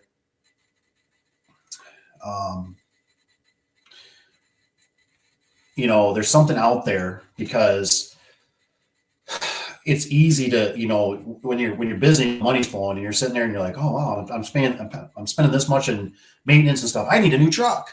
That's going to solve my problems. Well, yeah, it does, but now insurance goes up. You don't want the truck getting damaged. Oh, now I have employees. Hey, don't be jumping in here with your dirty clothes, or they got a screwdriver. They ripped the seat. Oh, it's part of business to agree, but you can learn. It can really stress you out. It can be a huge burden. And if you like to drink, I was lucky. I don't really like the taste of the drink, but I tell you what, there was many nights that if I could find a strong substance or a heavy drinker, I would have been tipping like a mother.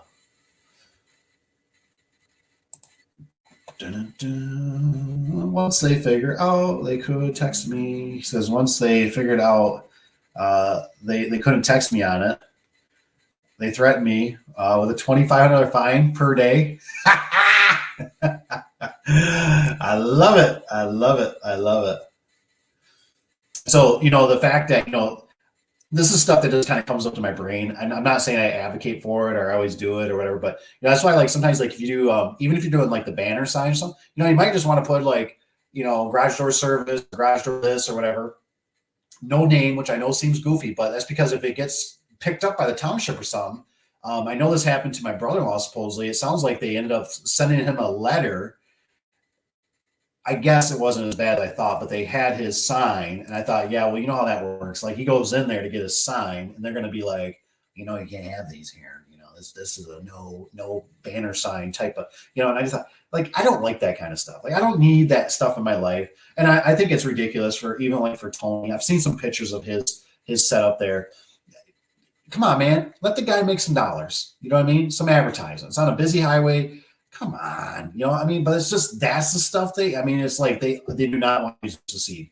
I think I have to think of it, but what was it? I've heard stories before. Sometimes these township people, they've never been in charge of a business, right? They never, I knew even some that kind of ran a business and then went under, and then they went into township and stuff. But what I thought I liked the most, I was listening to a guy about the HOA, and he said, I thought he put it the best, and it sunk with me. He says the problem with an HOA is they put people in charge. And he said that never had power in their life, and he says they'll overuse it. And I was like, oh, it was like a light bulb snapped in my head, and I went, they've never been in charge of it, and now they overextend their power. And I thought, that's like the township. The township and the cities and municipalities, they do the same crap, it seems like. Not all of them. There's some good people. I had one that was in the township. She left, of course, right?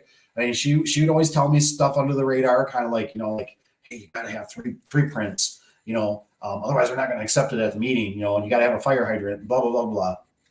Because I was getting upset. I'd go in there, I give them one print, and they'd be like, you need three. I need to, and you got to be all to scale. It's got to be the big prints. And I'm just like, why didn't they tell me this? I'd get upset.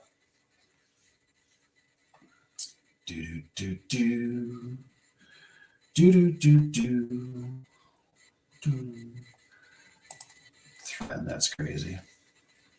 Tony says, I've learned in my 56 years, it's always best to go ahead and do it and ask for forgiveness later. I would agree with that. I would, because I heard that from a very successful business owner years ago. He was actually bringing sand, I think, even down to his property on the lakefront, which was pretty risky.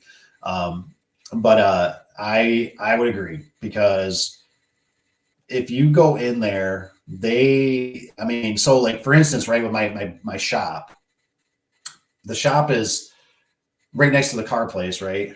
And then the next building over was the building I was looking at really hard. And I thought I was doing, so I brought the township in. I went down, had a meeting. They all came down there, and they're telling me, "Oh, you're going to have a firewall here." And I'm thinking, okay, well, I can do a firewall, and then I can still have a rolling steel because I do garage doors. I can do a fire door there. Okay. And then they're like, you're going to park in here, and I'm like, yeah. Well, you got to have a drain, a separator. I mean, they're just like tearing this place apart, and it's almost like you could just tell they're loving to be in this place. They actually see it, and they got permission now, right? Because I was dealing with the realtor, and I just thought, for what the price was, it was a good price. It was a good price. It just needed so much build out that I was like, I just can't swing that. You know what I mean? Not right now. And, so the next building, they had to, because I had to build that out. But they, I remember the township guy, I forget his name, but we called him Tasmanian Devil, because some days it was like he was calm, and other days it was like, blah, blah, blah, blah, blah. I mean, he was just crazy. And I remember he called me. We're working out of a little enclosed trailer, right? The shop was getting built out. Like I said, this thing was just dirt floors, nothing. It was just a pole barn, dirt floors, nothing, no sewer, no water, no electricity, nothing. And so I called all the companies, right? So that's my responsibility. I called consumers, I called DTE for the gas, I called Comcast for internet. And I remember the Comcast ones were the first ones. They had a bore under the road or whatever. And he calls up and he's like, I see you got Comcast. And I'm thinking, what the hell did I do wrong? Like, so did they not go down and get their permit? Go after them. You know what I mean? I just told them I want service. And he, I know you're running out there. Yeah, we're running out of a damn enclosed trailer. What's the big deal? Off a generator. Like, I mean, just like they just don't care about you, like just all upset. Just even like our sign, right? I remember the fire department wouldn't let us open or get a permit unless there was an address on there. So I was kind of sneaky, and I thought, well, screw them. I'm going to put my name on there and the address. So that way, if they say, you can't have your business name up there yet, well, I guess I got to take down the address too. It's all on one sign. And luckily they didn't say anything, but they're just like that. They're just like that, man. So like I said, so many things are working against you. Tony says, that's fun, Dave. Says, I've having a trailer converted into a big sign. There you go. That can move around from the property to property. I'm playing. There you go. There you go. He says, I'm playing their effing game. I love it. I love it, Tony. There you go, man. There you go. I love it. That's very true. It's funny. There was a restaurant, a very good restaurant. They actually had really nice food. It was called, I believe it's Toast and Jam over here in the Muskegon over there. And they, never dawned on me until I started running business, right? But they always had an old classic car. It was like a Studebaker, I don't know what you call it, but it was it was a service vehicle back in the day. It was a long one. I mean, it wasn't really a hearse, but it was like that, right? It was a business suit or something, probably 1950 something. And they had that thing all decked out. The whole thing was wrapped with their name, and they put it in the parking lot right by the road. You know why they're doing that, right? Probably because the township wouldn't let them put a sign out. And they thought they could have a sign on the building. The building was a different direction than the road, and they could have one above, but it was like a little strip mall. And but they had that vehicle out there for years. And then I remember it came out for sale. I really didn't have a use for it. It'd be a cool vehicle. I always remember I kind of wanted it just almost for the gem of thinking they beat the system, because it sat out there for a long time. It was like, but one of those things kind of like, screw you, I got a car out there that's got our name on it. And I'd always see it and get my attention. It's just an old looking car that all wrapped, just say Toast and Jam, all colorful, and didn't think nothing of it when I was a little younger. But as I started doing business, I was like, you know what? I'm surprised they never put a sign out by the road, probably because they can't. So they just parked the car. There you go. I had to play it every year, something silly, because that's what they do.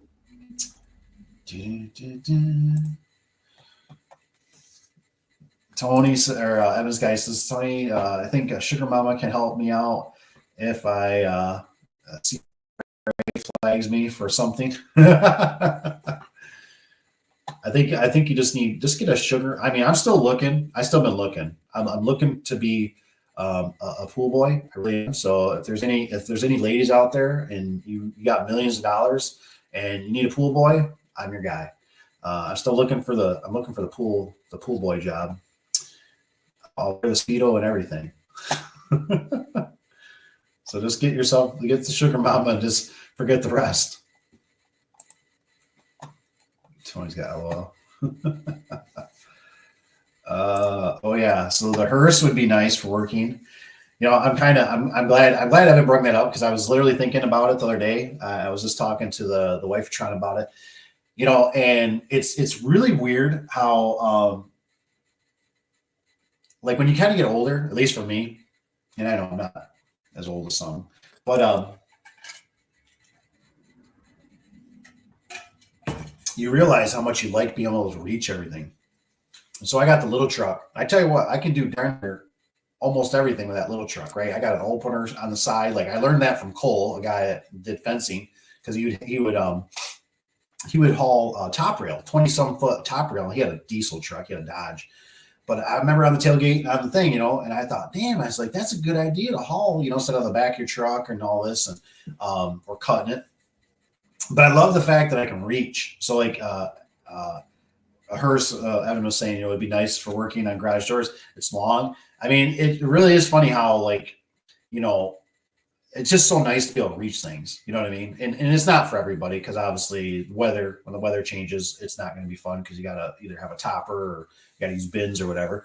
But even the cutaway van, I really like that cutaway van. That was nice, very roomy. When I was seriously hardcore on it, but all the compartments on the outside, things like that. But yeah, I still just can't get on. I really don't like the trucks. The trucks just there's so much stuff that gets stuck in the middle that they can't reach. You got to like a little pick or whatever, and just debris and garbage and wrappers and all kinds of weird stuff, nuts and bolts, oil if it spills.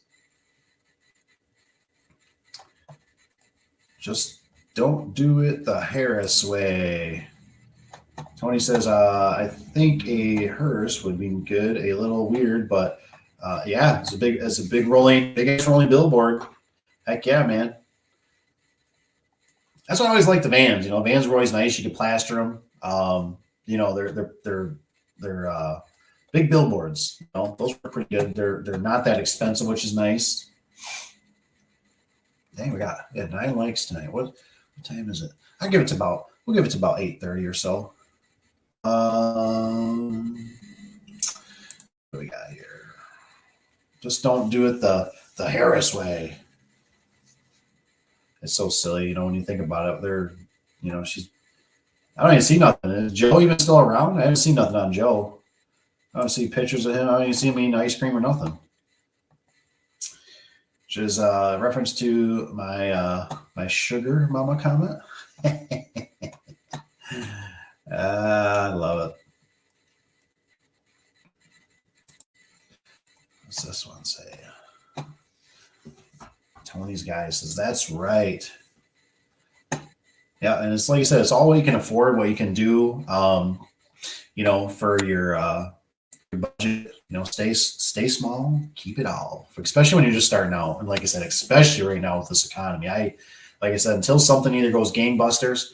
I mean, it's just so weird. It's even weird for my brain to process. That it wasn't that long ago that, like I said, I sold, I think, 3 vehicles that I kind of had. They were just extra vehicles. And I was getting I got like $2,000 to $3,000 more than what I paid for them, and I put on whatever it was, I don't remember, thousands of miles on top of them.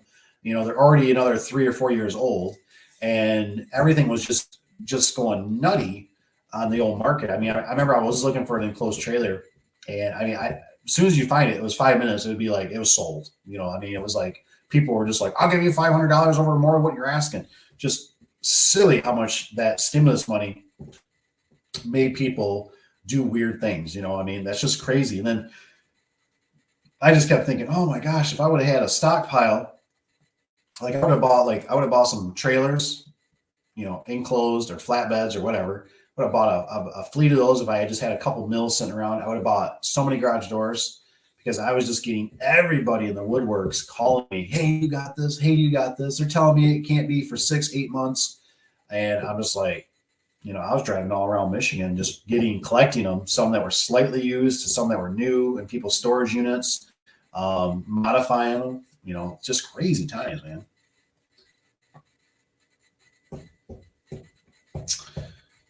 That's right. There isn't much. The other live, like you said, Tony, it's this one has really got a whole diversified of people on here, but they're either just like one was this is this guy he says, can you name a car for a edit? I don't even know what that means. You know what I mean? It's kind of weird. But what's nice about it, at least, is I can see how many likes. I see we got 9 likes. So on a Wednesday, dang man, we're living the dream.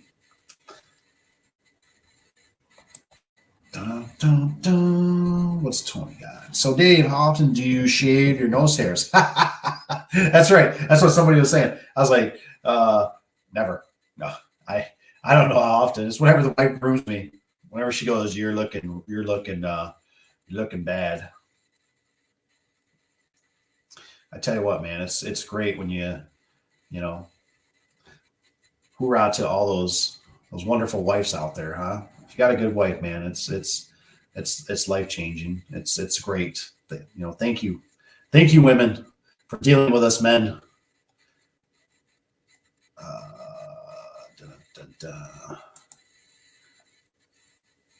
And it does help, at least when you're doing business. It helps a lot, to have a good spouse that supports you and work with you and help you with things, because there's a lot of things. I mean, there's a ton of things, honestly, that my wife can do that I can't, and there's things I can do that she can't, so it's always a great balance. But it's one of those things, take your time. You know what I mean? Take your time. If you're a young man, take your time. You got nothing but time.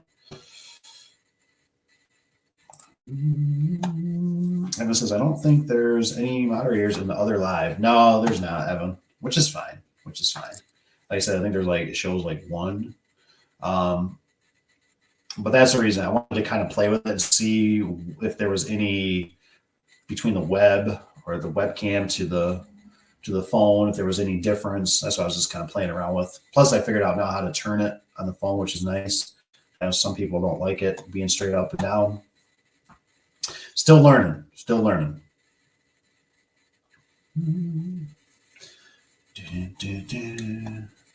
Which is a lot. Like I said, I'm glad there's kind of nobody else on there, because I hate for somebody being singled out right now on another live, dealing with all that stuff.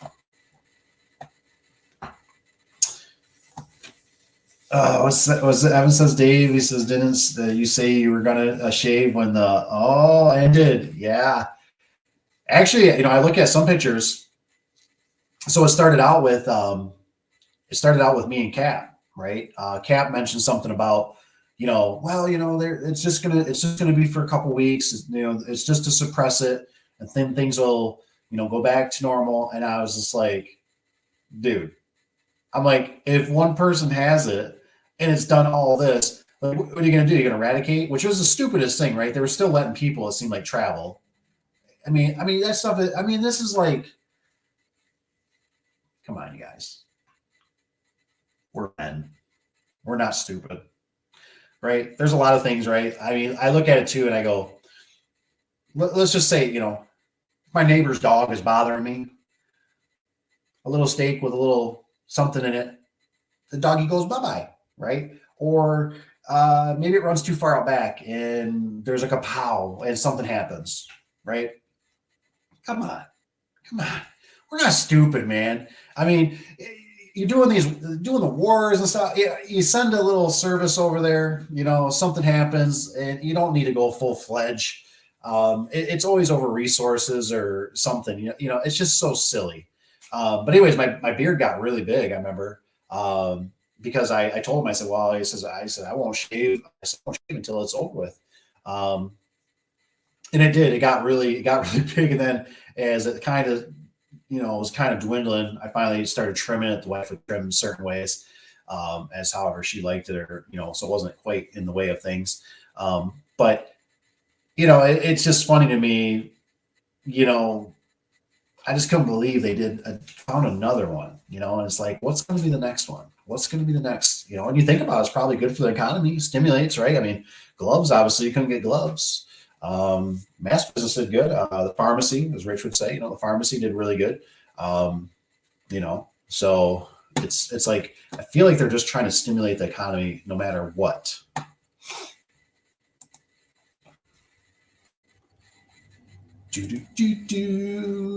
Everyone's guy must be special. It says everyone around me got the sickness when it was going around. Even my girlfriend got it, and we never social distance and never got it somehow.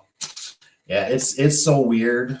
What was it like? They were talking about like the herd immunity. I mean, like I said, to me, the whole thing, is just really silly the way it was all kind of handled. And I can't think off the top of my head what their motive was. Maybe it was a beta test to see how many people would like comply. Or like I said, it stimulated, it was a good way. Cause obviously what was it? The interest rates did some stuff. They were able to move that stuff around. There's just so many things that we're not being told, unfortunately. See, we got somebody in here. He's got Ken. What's up, Ken? Let's see what he's got. That's a cool picture. Actually, the Ken and Barbie doll. I love it. So I work at Rainer or install commercial doors and operators for them. I have been in commercial for 2 or 21 or something here. I don't know what that is. 215 years, and I'm lead for the past year and a half. I currently get paid $25 an hour. Oh, he's blowing it up. He's got some more. Get paid. So I work for Rainer Door. Okay. And I opportunity to change companies and make 39.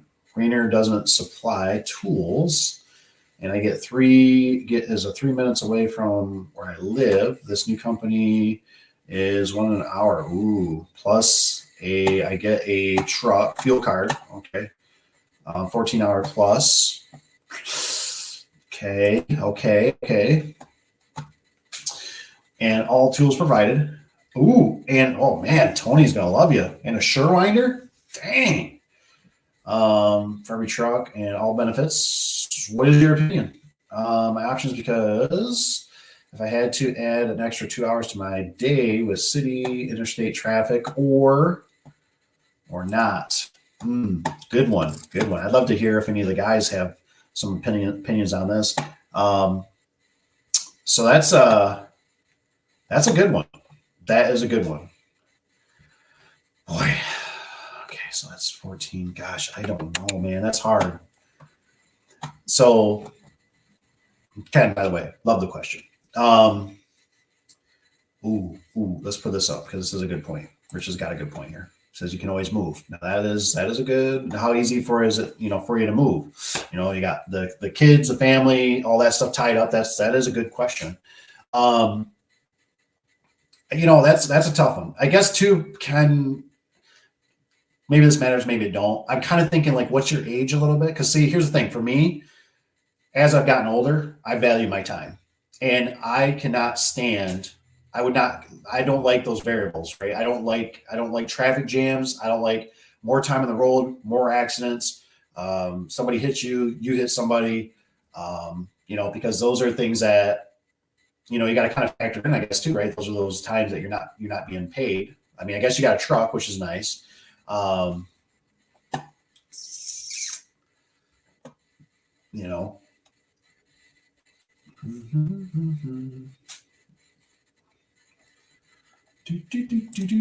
this one got? Evan, I suggest Ken join the rest of us and go solo, if that's an option. I was wondering, like, maybe if he could possibly, if they'd let him do some stuff like, some resident, like maybe because he said, we're going to do commercial doors and operators. Okay, so they do commercial. So, like, there's a company in town where the shop is, a competition, and they basically like, so they got their own service trucks pretty much. They take them home far as they know, but they also like, they do get residential, but they don't do residential. So they give those to the guys, and I don't know exactly how they pay them. I mean, it's a little risky, obviously, unless you're a bigger company, you can front that, because like for us, I would worry about the truck being there and they do a bad job and they're calling and the secretary's confused and all that kind of stuff. So maybe it would be like, could they let you do some residential if they get the calls? I mean, maybe they don't get any. 34 years, so 34 still, with 4 kids. Man, that's I know how that feels.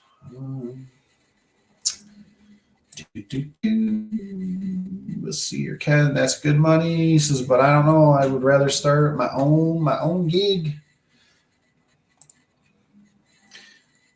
Rich just got the finger up there, whatever. Oh, that's funny. Yeah, so I mean, I would definitely, man, that's tough. That's tough. I'm really thinking, guys, because I'm sitting here going, if I'm 34, I'm still at my prime, I'm still healthy, I'm still doing stuff, but I'm also, man, I mean, it's tough for me. It pulls at my heartstrings a little bit because I think about my kids, and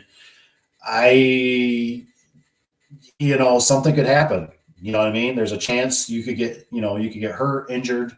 You're farther away. What if, wife or somebody or whoever in the future here, what if they want to bring you something lunch? You want to have lunch? That's tough. I get nervous about going far away for jobs. I really do. Even when they're just my own customers. The resources, right? All my resources are close to my home. I know my friends. I know my family. I know I got my backup. I got all kinds of goodies. Can look up on YouTube. This is Pop Tony 5340. Watch some of my videos. Subscribe. I need subscribers. Yes, can, at least if you can. You can even turn the notification bell off if you don't want, and just become a subscriber. Tony's always got some good stuff. He's even teaching me a few things, except for use that shirt winder. You should have got a spring turner.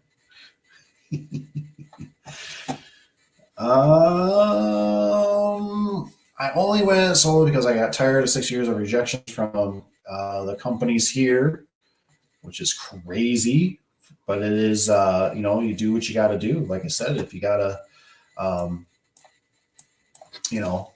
but yeah, I mean, here's the thing, right? Here's another thing that just came across my brain. The more you make, the more they take.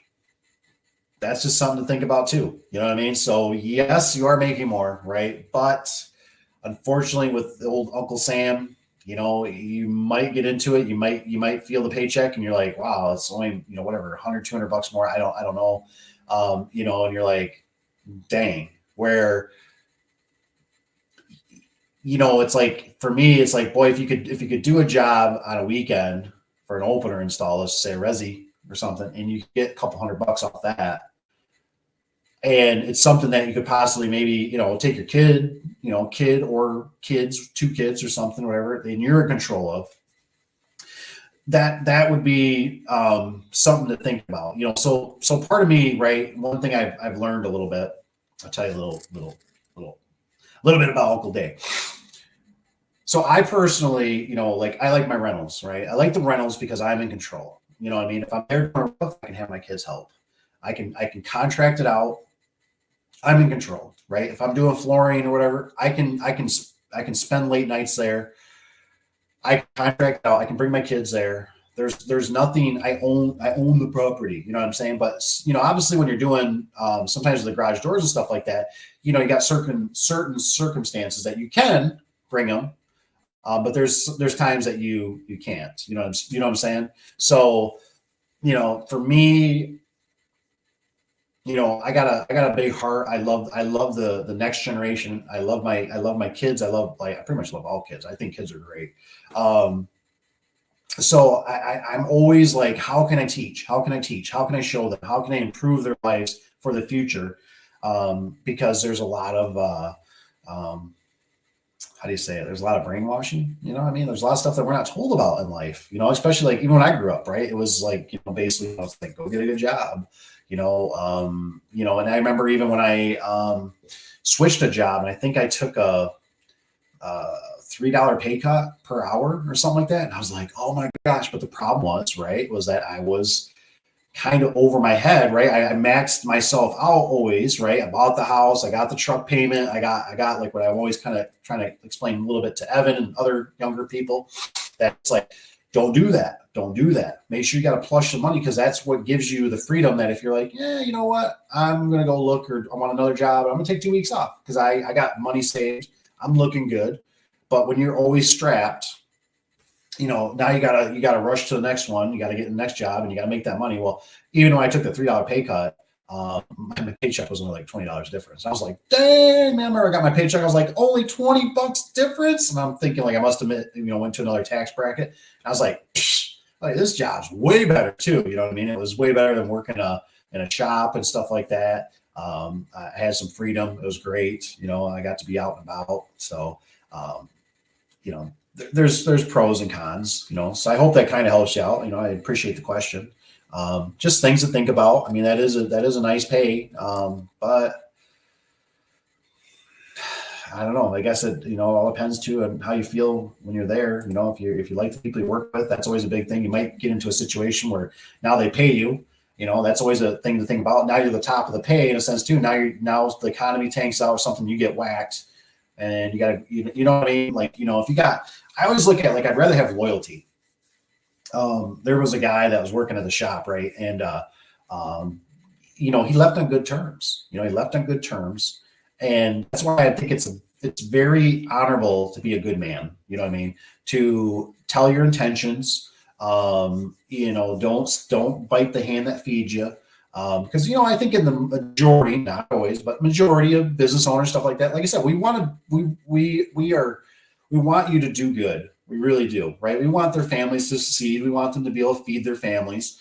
But it's a tough market, right? I mean, it's like that whole thing, right? You want more money. Well, what are you going to do more to make more money? You're going to be more efficient. You're going to keep your vehicle clean. You're going to have stuff supplied, stocked.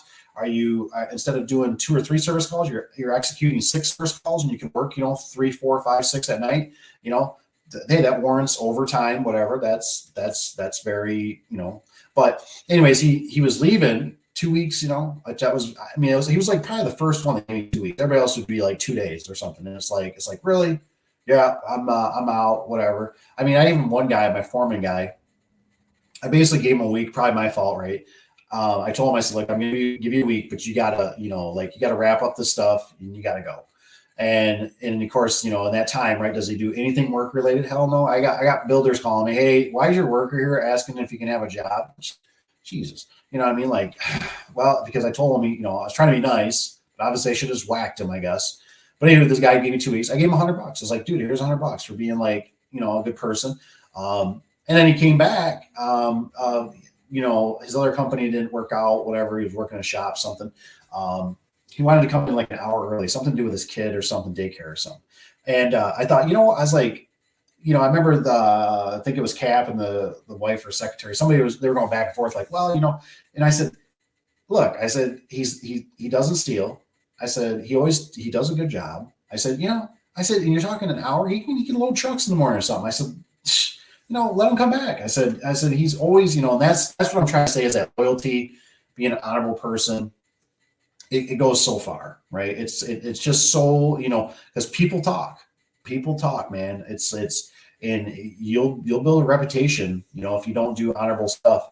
And so you just don't know, like I said, to me, anything that's distance nowadays, any business to some degree, and I know some businesses have to do certain things, they travel and all that, but I just look at it and I go, travel is the death, because depending on where you guys live and all that, I don't know about you guys, but like it's getting nuttier on the road. People are swerving, cussing. I watched a couple of people a few weeks back. They got out of the vehicle. I thought they were going to duke it out.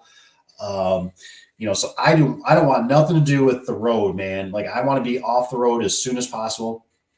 I've even found that there's a window, right?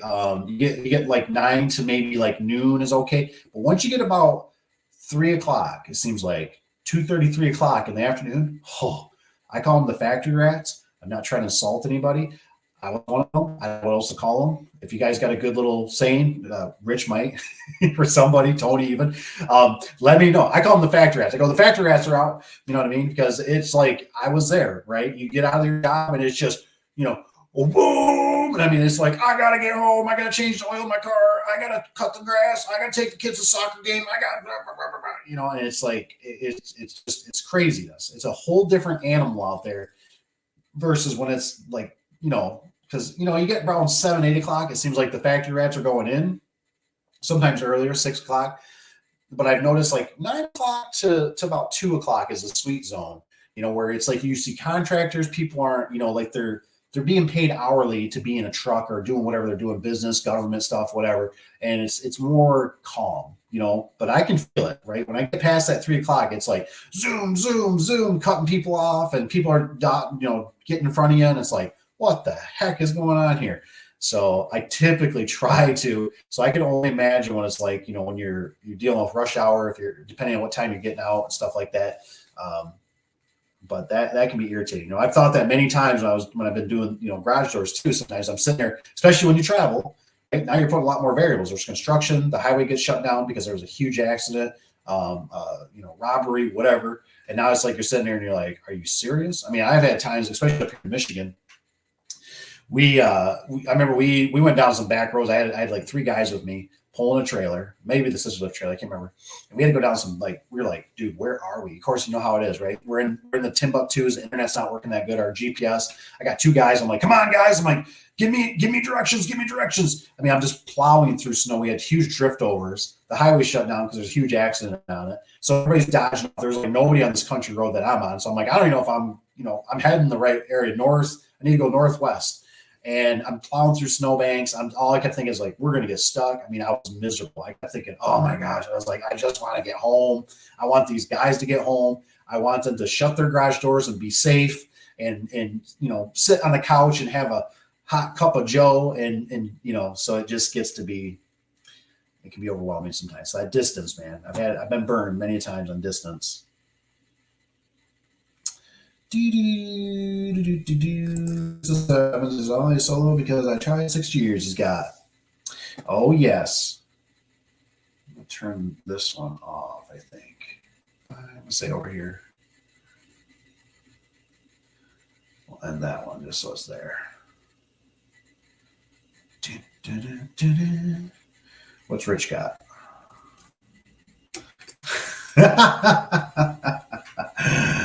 I love it. Rich says I call them liberals. He says woke and drains on society. I love it. I love it. That's a good one. I like it, Rich. I like it. Like I said, if anybody thinks of something like that, only thing I always think of is the factory rats. That's just how I know, because it's there's something, man. Like I said, you get to that round here, anyways. It's 2:33 o'clock, which reminds me when I used to work at a shop. I think I had to be there at like 6 something, and I think we got out about like 2:15, 2:30. It was kind of weird, but dude, I mean, I was one of them too. I remember, man, I was just like, I gotta get home. I gotta cut the grass tonight before the sun goes down, and it's like it's such a different animal out there. Like I don't even like being out in the dark that much anymore because I just worry about the people drinking and all that kind of stuff, and people make me nervous. There's a real thing out there, right, with the whole defensive driving.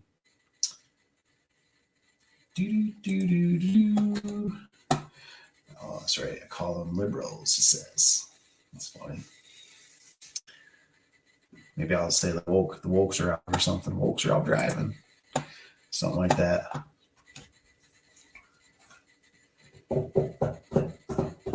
Ooh, so Evans, guys, how do you explain to a customer why they should avoid the cheap plastic rollers? I know it has something to do with bearings, but I don't really know what they do. I don't know, the silent glides. I try to stay away from the silent glides. Now I've installed some like the Wayne Daltons with the silent glides. But obviously, you know, obviously if you had something you could show a customer and you could probably like possibly change them out for them if you're doing a broken spring. You know, you might be able to do something like that. Say, hey, because I think it is. I mean, you guys probably know better than I do, but it's a custom where realistically, if you do, if you're doing a broken spring, you really should do the rollers. I've noticed, and I've cheated before. I don't want to say cheated. I just thought I was saving the money, and maybe I don't know. But I would change 1 or 2 rollers out that were really bad, because I hear them clacking or something. They're real tipped, Ooh, there you go. I like this one too. Look at this one. Don't forget the Karens.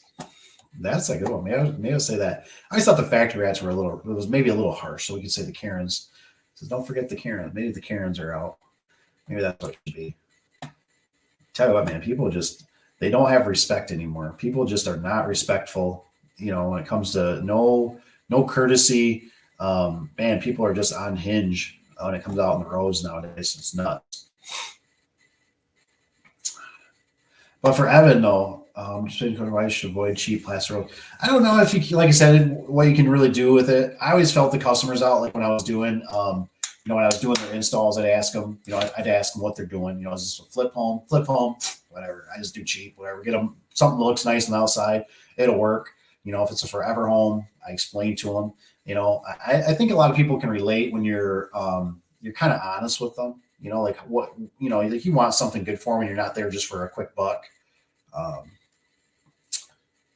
What's up, William? See, William jumped in here. Got a few new guys. It's awesome. Don't forget to hit the like button. And if you can, check out Tony's garage door. If you could, he needs a couple subs, if you don't mind. And become a sub here too, by the way. Right? We always are talking about something. William's got, as someone, I like your picture too, by the way. This is kind of cool. As someone with no experience at all in the garage doors, how would you recommend to get into the industry? Is it worth to take a course? Online class, or you go solo right out of the gate, or some other way? That's a great question. Honestly, I think you really just need to follow the guys. There's a lot of good guys. You got SOS, you got Tony, you got me. Who else is out there? Is it Dirges or something? There's another one out there. I think there's some good guys. There's the one guy that does advertise the classes. Don't do that. That is, it's kind of reminds me of driver's training, right? You understand the basics, like you don't stick your finger in a light socket. You don't stick forks in outlets. That's basic stuff. You need to, if you could, you can watch. I really feel like the residential openers are really a great start because.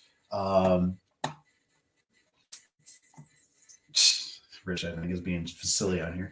But you can, the residential openers what I like. So like Rich, I know the other day was building one at his house, which is really smart.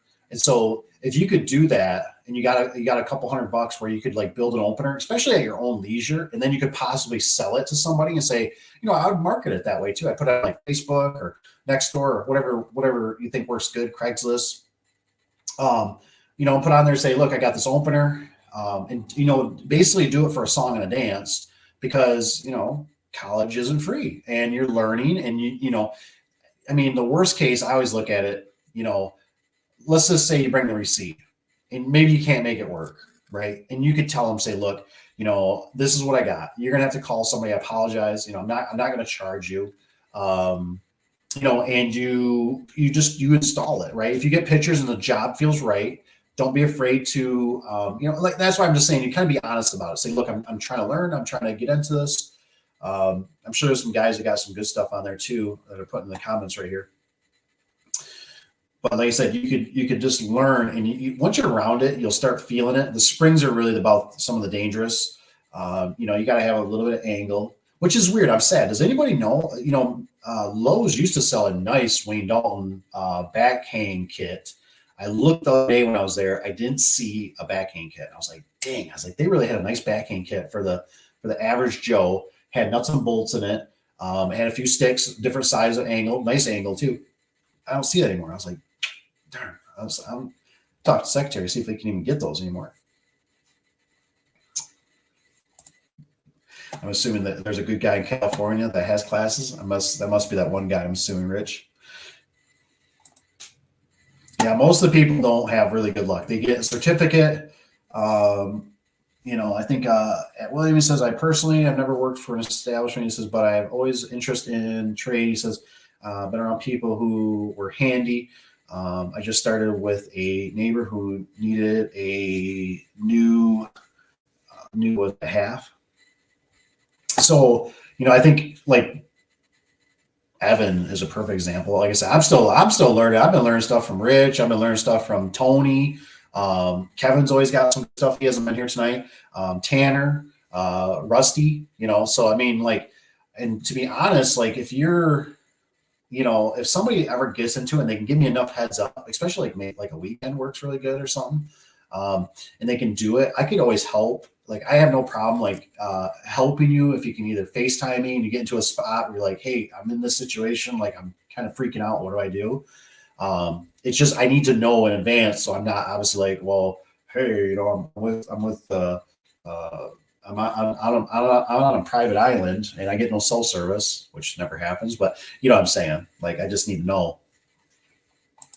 That was the part. Do an app opener. I moved to doing jobs through Facebook at the moment, and I kind of just threw stuff at the wall, and it seems to stick. And I know I'm gonna get there eventually, where I can quit my job. Exactly. So I just got it. I mean, he's right on. I mean, and the thing is, like every time you're doing something, you learn the algorithm, right? I feel like everything is the matrix. You're learning the code.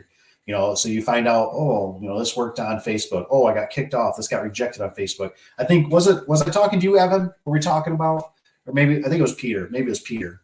About possibly purchasing, and then you put on Facebook, so you're actually selling a product, and you could just put in here like for install it's another $100 or $50 or $200 or whatever you want, but you're selling a product, and then you can put in the verbiage, so it's not like you're technically providing a service, you're also selling the product and you're just doing an install on the side of it. And they could buy it, and obviously you could mark it up whatever, $25 or something, what you bought from the box store. And don't forget tax. You could do that. But there's just ways that you learn. The big thing is really just get your hands. I mean, we all had to learn how to wipe our butts, and some still mess that up, but some do it better than others. And you just the more you play with it, not the other thing, but the more you play with it, the more better you get. It's a muscle memory, and you learn the wires. There's so many videos. Openers are really pretty forgiving. You can actually wire up pretty much everything backwards, and you won't fry anything because it's all low voltage.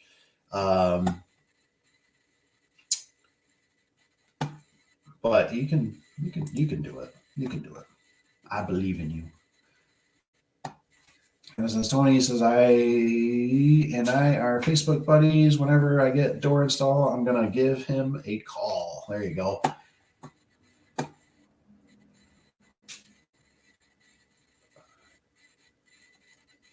Which is great. So that was me, Dave. You were talking about doing openers through Facebook. My post is being reviewed, but it can still be found on Marketplace. Yep. That's why I said, like, maybe if you put it on there as like, basically the bottom price, but then in the verbiage, you just say, if you would like, something, sometimes you got to change it a little bit. Maybe you want to provide, if you want it provided, just like when people put in their phone numbers, they skew them out sometimes. I pay attention to that a little bit, to how they did that. Things like that. You just got to learn to work around the algos a little bit and play with the system. But that's just how you learn, and, I had stuff I used to sell like on eBay, and I found out like the verbiage, how it would sell better. So you're learning the algorithms is all you're trying to do. But if you can start out with something small, even if it's something like doing a preventative maintenance, going and spraying oil on doors and stuff like that, you just got to be kind of hungry, understand you're probably not really going to make any money at first. Not to say you can't, but you just gotta keep trying. Williams guy says, thanks for the insight.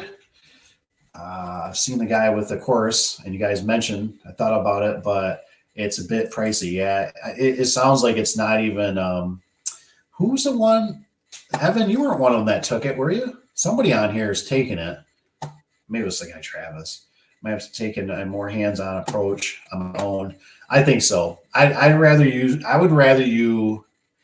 because what do they want? It's like $1,500. I'd rather you take that money and put it in tools. Buy yourself a ladder, get yourself a few hand tools, get a few wrenches, hammer, just some basic hand tools. Put that money, and then, start out with, if you hear through the rumors through a family member, those are great opportunities, you know, because they're not going to put a lot of pressure on you. You know, you can do an opener, like I said, it's nice. You can build them basically at home. You can set them up on ladders. You can play with them, learn the limits, learn what they do, read the instructions.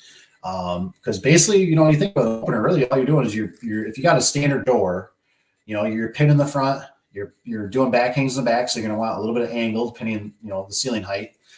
You got some wire. I'd bring an extra roll of wire. You know, want a staple gun with the round staples so you don't nick the wires. But like I said, you just hang around guys like me and Tony and everybody else, Rich and everybody else. You know, I mean, Evan, we're here for you. We're here for you. You know, we want you to do good. And I tell you what, like I said, there really isn't much that, you know, anybody hasn't been able to answer within a day or two. Anything that I've had questions on. So I'm sure if you even, you know, you message me or you get with Tony, Tony's actually, I think Tony might know a few things more than me, but don't tell him that. He's kind of got a big head. And even Rich, don't tell Rich that. He's already going to lock me up about mustard or something. So inside jokes. I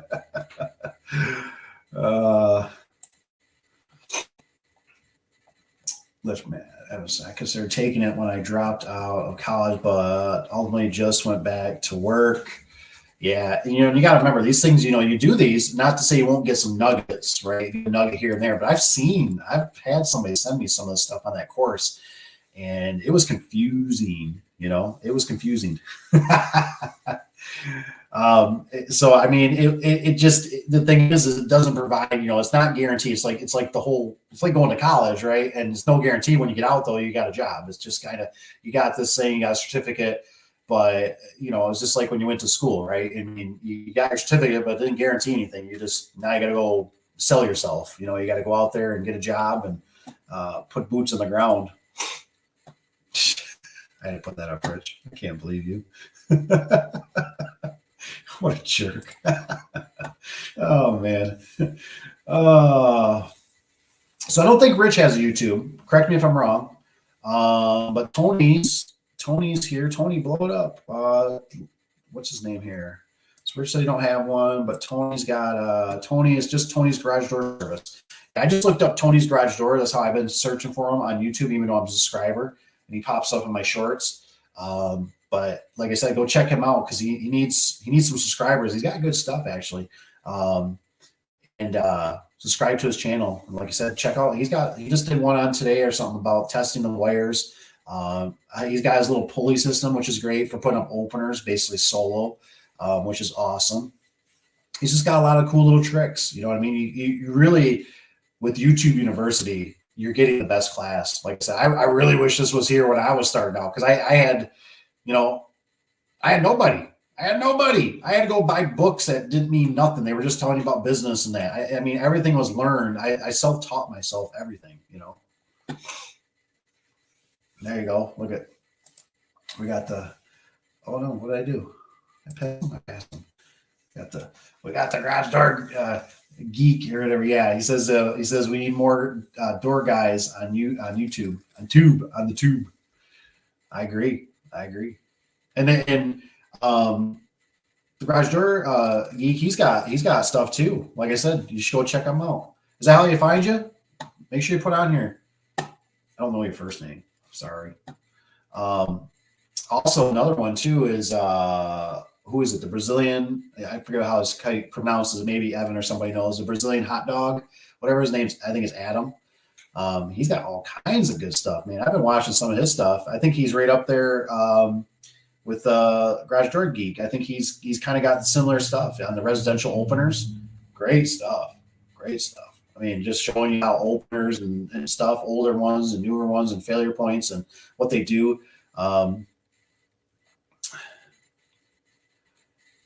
It says I have lots of old stuff. And so it's Matt. Yeah, Matt had one. He had a rail sticking out the back of that door. I watched one of his videos. I mean, the way that thing worked, the trolley system on it, it would eject out the back. All I kept thinking is going to knock some old man in his head. And pretty cool stuff, man. Really cool stuff. I mean, but stuff you can learn. You can learn what's out there to expect, to see. It's he sets them up. He's got good stuff. What did I pass here? That's right. Evan's got, hey, Matt. Let's see here. What about the guy that owns A1 Doors? I see about him popping up pretty often. His name is Tony. I don't know. I think Tony is. I think Tony just sells software now. I really do. I think is it Service Titan or he's got his own or something. I don't think. I don't know. I don't ever follow him. He just seems. He seems too. If you got Grant Cardone, or Kardashians, whatever. It's just too much to me. I don't know. It doesn't seem organic. That's just me. I have lots of old stuff. Matt, yes, put that up. Evan says the Brazilian's name is Andy. Yeah, but isn't Evan called isn't it Brazilians like Hot Dog 31 or something is what Andy's is? He tells you a lot of the goods, and I mean he's got good stuff too. Both Matt and Andy are great guys to watch, like when you're laying in bed. You know what I mean? When you're getting close to going nun night, this time I like watching them, man. I like watching them, like, what is this? And some of the stuff is like, oh, I didn't know that, or Matt's always got stuff. I'm always like, what the hell? I didn't know that existed. It's Matt guy. It says, and he's got that demo door. Got the demo door. Oh, you're talking about for Andy's got the demo door? I think I've seen a little bit of that. Matt's guy, he says, hello, hi y'all. What's Rich got here? Oh, Rich is waving. Gotcha. It's all good. So Matt, I'm just curious, do you do like installs out in the field at all, or are you just always kind of doing the stuff at the shop, the house, whatever? I'm just curious. The past one says, "Geez, I need to get more of these in my garage video." Heck yeah, man! Full show. What's that we got? I don't know if you remember, this is Matt, but I messaged you about remotes, about a Quantum. Was it normal for those units to have detachable sprockets? Damn, I think Evan messaged me even about that, and I was just like, detachable sprockets. It says, yeah, Andy has 2-section demo doors that he has short rails for. Oh. I feel like I've seen a couple. I was kind of confused because normally everything I watch is like, I don't know if it's like basement or whatever, but it's like in the corner. He's got his little demo there. Pretty cool. I was learning some of the stuff about the AC units and stuff like that. So he's got cool stuff. Matt's got some old stuff though. That's just never even seen it. I think Rich even sent me a picture of one. What was that, Rich? I can't remember what that opener was. Demo or something? Demo? It looked like a little submarine or something. It looked kind of weird. I said, I don't think I've ever seen one of those. No, it's video installs from the field, both doors and ops. Oh, perfect. Cool. I'll have to double check. I think I'm subscribed to your channel. I just don't know if right now it's like I get inundated by Tony. I get the short videos, which is all good. We love Tony. Click here. It says, yep, they build into the rail. It's a Challenger type. Oh, I think I know where. Okay. Here's Tony. He's got his stuff on here. William, he says, Page says Papa Tony, the 5340. There you go. Check that one out. So I'm kind of thinking back on this one here. Oops, I think I clicked off. Oops, did I click it wrong again? Okay. So for Evan, are we talking kind of like the same thing, like with the genies? They got just was it the genies? It's the genies. Yeah, the genies, the professional ones that just have the sprocket, not the sprocket, but a spline, and you can slip on any rail, like a chain, belt, You couldn't do a screwdriver, right? That's different. Yeah, screwdriver was different.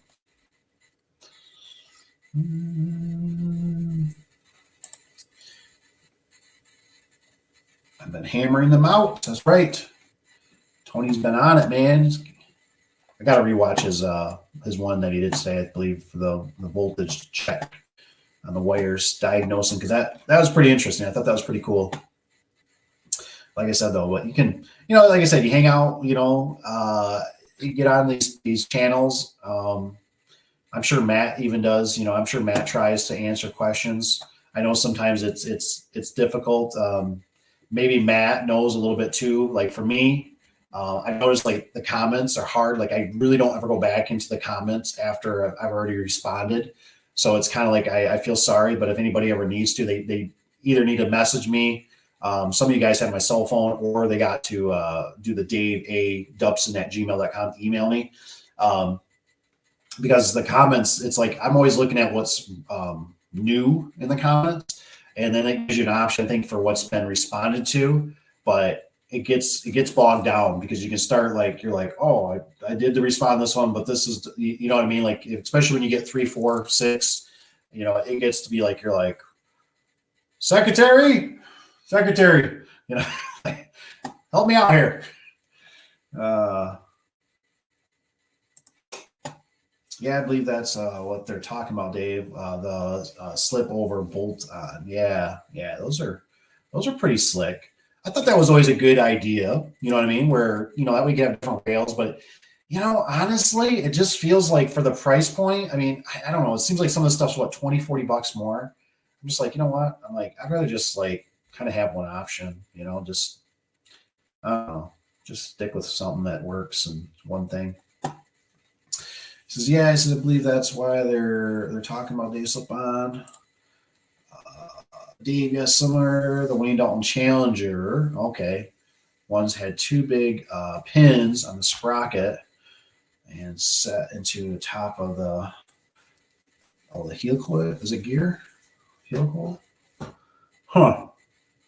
I don't really remember the older ones. They probably did. I probably just never tore them apart. I always just threw them away. That's probably why. But it makes sense. They do seem similar. There you go. Tony says, I love questions. Give Tony as many. He's just sitting around anyways, polishing his Sherwinder. So you got to inundate him. He needs attention badly. Like I'm waiting for his live so I can just blow him up, and I can sell my spring turner. This is, the chain trolley got screwed up. I just ended up replacing it 2 months later. Nice. Yeah, it's one of those things. You guys know how I feel about it. Like I said, these openers just feel like big lighters to me. So most of them are just kind of throwaways, unless they're the really cool old antique classic ones, like Matt gets a hold of. Those are sweet. Scientific. I'm assuming Matt's messed with a Scientific. I got a Scientific. I got to bring that out still. I love my Scientific. And my crane. My crane's pretty cool.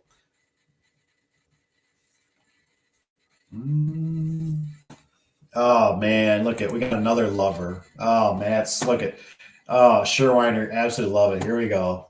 Bunch of fanboys. We all can't be friends no more. I'm the oddball. That's all good. Maybe one day. Maybe Tony should hook me up. Maybe Tony can just get me like a heck of a deal. Can I just get one sent to me? So I can just see how good they really are. Craziness. I got the Sherwinder and the Brute Winder. Oh, snap. Look at Matt says, yes, I got a Scientific from RGD Man. He says, also a residential and commercial crane. Ooh, I might have to check that out. I didn't know there was a commercial crane as well. I got the Resi.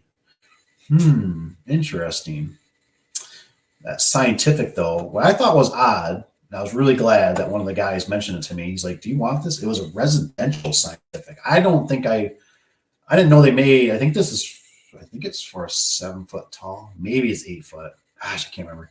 But I just I didn't know they made that small. I've seen Scientifics, but they're always on bigger commercial doors. And this is a little baby one, but it's heavier than snot. There's no doubt about that. But yeah, I thought it was pretty cool. I was like, heck yeah, it was in good shape, runs.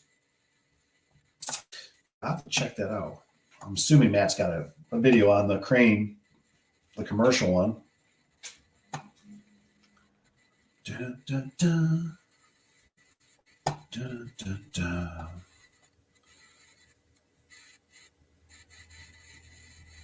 What's this one here? Dave, didn't you have a Sherwinder knockoff? How dare Evan? Yeah, mine's a spring turner. It's a little different. It's a little different. I thought I'd try something different. It does work. I don't think it's quite as light and as slim and everything as the Sherwinder, but it does do the job. And it's better than winding bars. I will give them that. He got 2 sword winders and 1 brood winder. I love them. Love them. Yes, not to the what's Rich got on here? He says yes, the not too sure winder. That's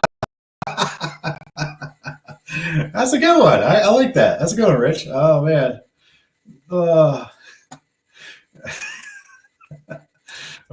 Tony's got here, so that boy Dave. At least you can admit it. I know. I know. I hear you. Oh. And Evan still, I'm still using winding bars. That's okay, man. I another day.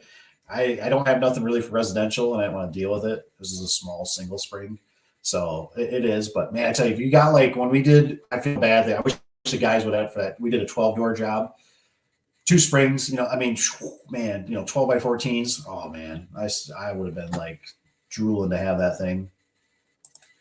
Oops, I think I jumped over one. I think I have a video on the commercial one, but the residential one I saw horses I need to make a little more room. The end where I run old ops. Yes. For sure. Dun, dun, dun, dun. I feel like Matt, you're one of them. I should. I don't know why. But I just always regret, right? I'm sitting here feeling like I should give you my number, just so we can stay in the loop in case something comes up. Let me know. I can let you know. Evan, you can wind the springs less than a minute. It's crazy fast. So Tony's got. They are nice. Better on your shoulders, man. Better on your shoulders. Evan, I have 3 sets of bars. Sherwinder is great, but doesn't always fit. Yes, I'm glad Matt mentioned that because I would assume I've been in some weird, but I've only done the commercial with the spring turner. I think they got a residential style, and I don't have that. Can help me build muscles. That's right, man. My girlfriend will love them.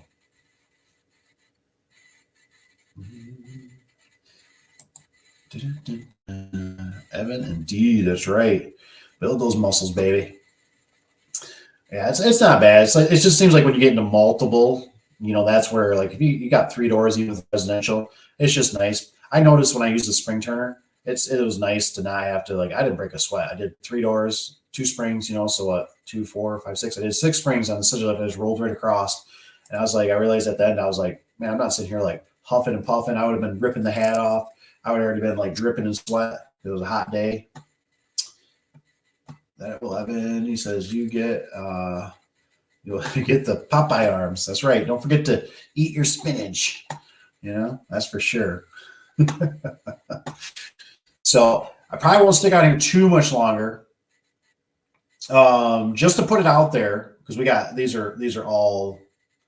Yeah, we haven't had no crazies on here tonight.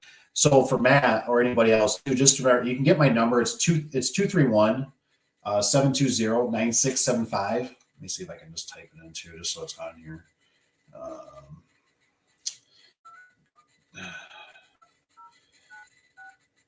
Did I do that right? I think I did that right. Why is it green? Hopefully I'm not calling somebody. Man, I'm doing this right. Yeah. There you go. 231-720-9675. You guys can enter that in. And if you guys ever have questions or whatever, you can always ask. And that way we just stay in the loop. Because I know, Tony harasses me, Rich, Evan. They all harass me. I love the pictures, though. I like the pictures. Evan, you'll get the Popeyes. What's this? Evan says, worst comes to worst, I ask customers to convert to easy wine springs. Oh, man, you're going to start a fight. Yeah, the easy wines, they got a place in my heart. They work, Cool, Matt got it. Awesome. Yeah, they, like I said, the easy wines, they all got their place. I've gotten kind of more relaxed in my older age nowadays. I look at everything that is kind of a, to me, things are like lighters. You kind of got your Zippo, you got your Bic, you got your in-betweens, you got your little torches. They all kind of start a fire. So some last longer than others. Some are, more complicated than others. And, but it does the job. Hopefully it opens and closes your garage door. That's what the customer wants. And, things of that nature. But also, too, what was the one? William, make sure that, like you said, you stay in touch. William, too, obviously, if I put my phone number out there, you can also contact me. Check out Tony. Make sure you check out Matt's, his YouTube, the Garage Door Geek.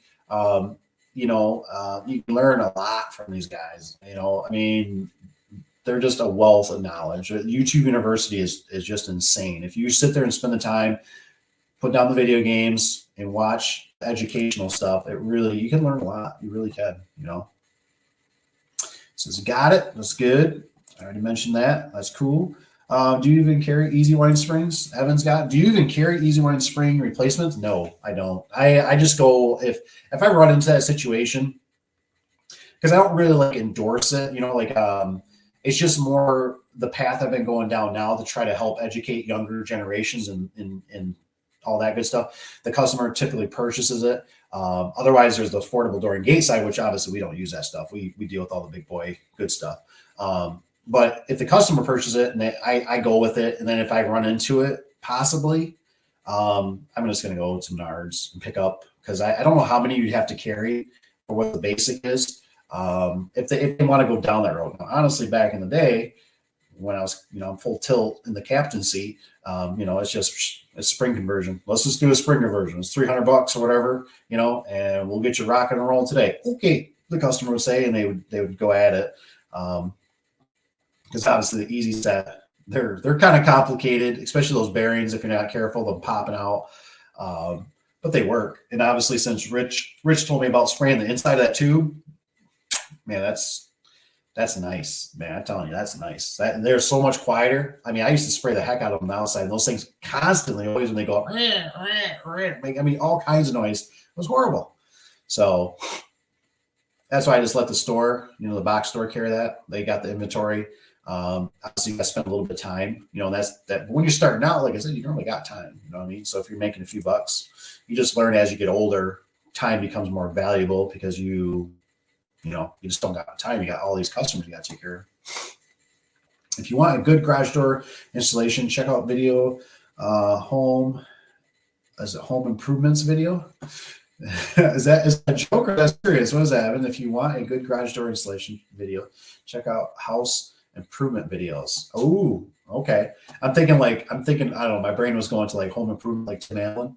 And I'm thinking, no, don't watch him. He'll blow up something.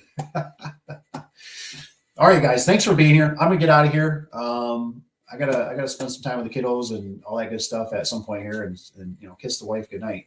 So you guys take care. Thanks for being here. Remember, keep your fingers. If you don't mind, check out Tony's, check out Matt's YouTube and all that good stuff. And we'll see you on the next one. What do you got here? The Bilford. Check this out. What's this? Oh, yes, there you go. The Bilford. That's right. Tim Allen, right? What was it? Oh, something like that. Anyway, see you guys. Have a good night.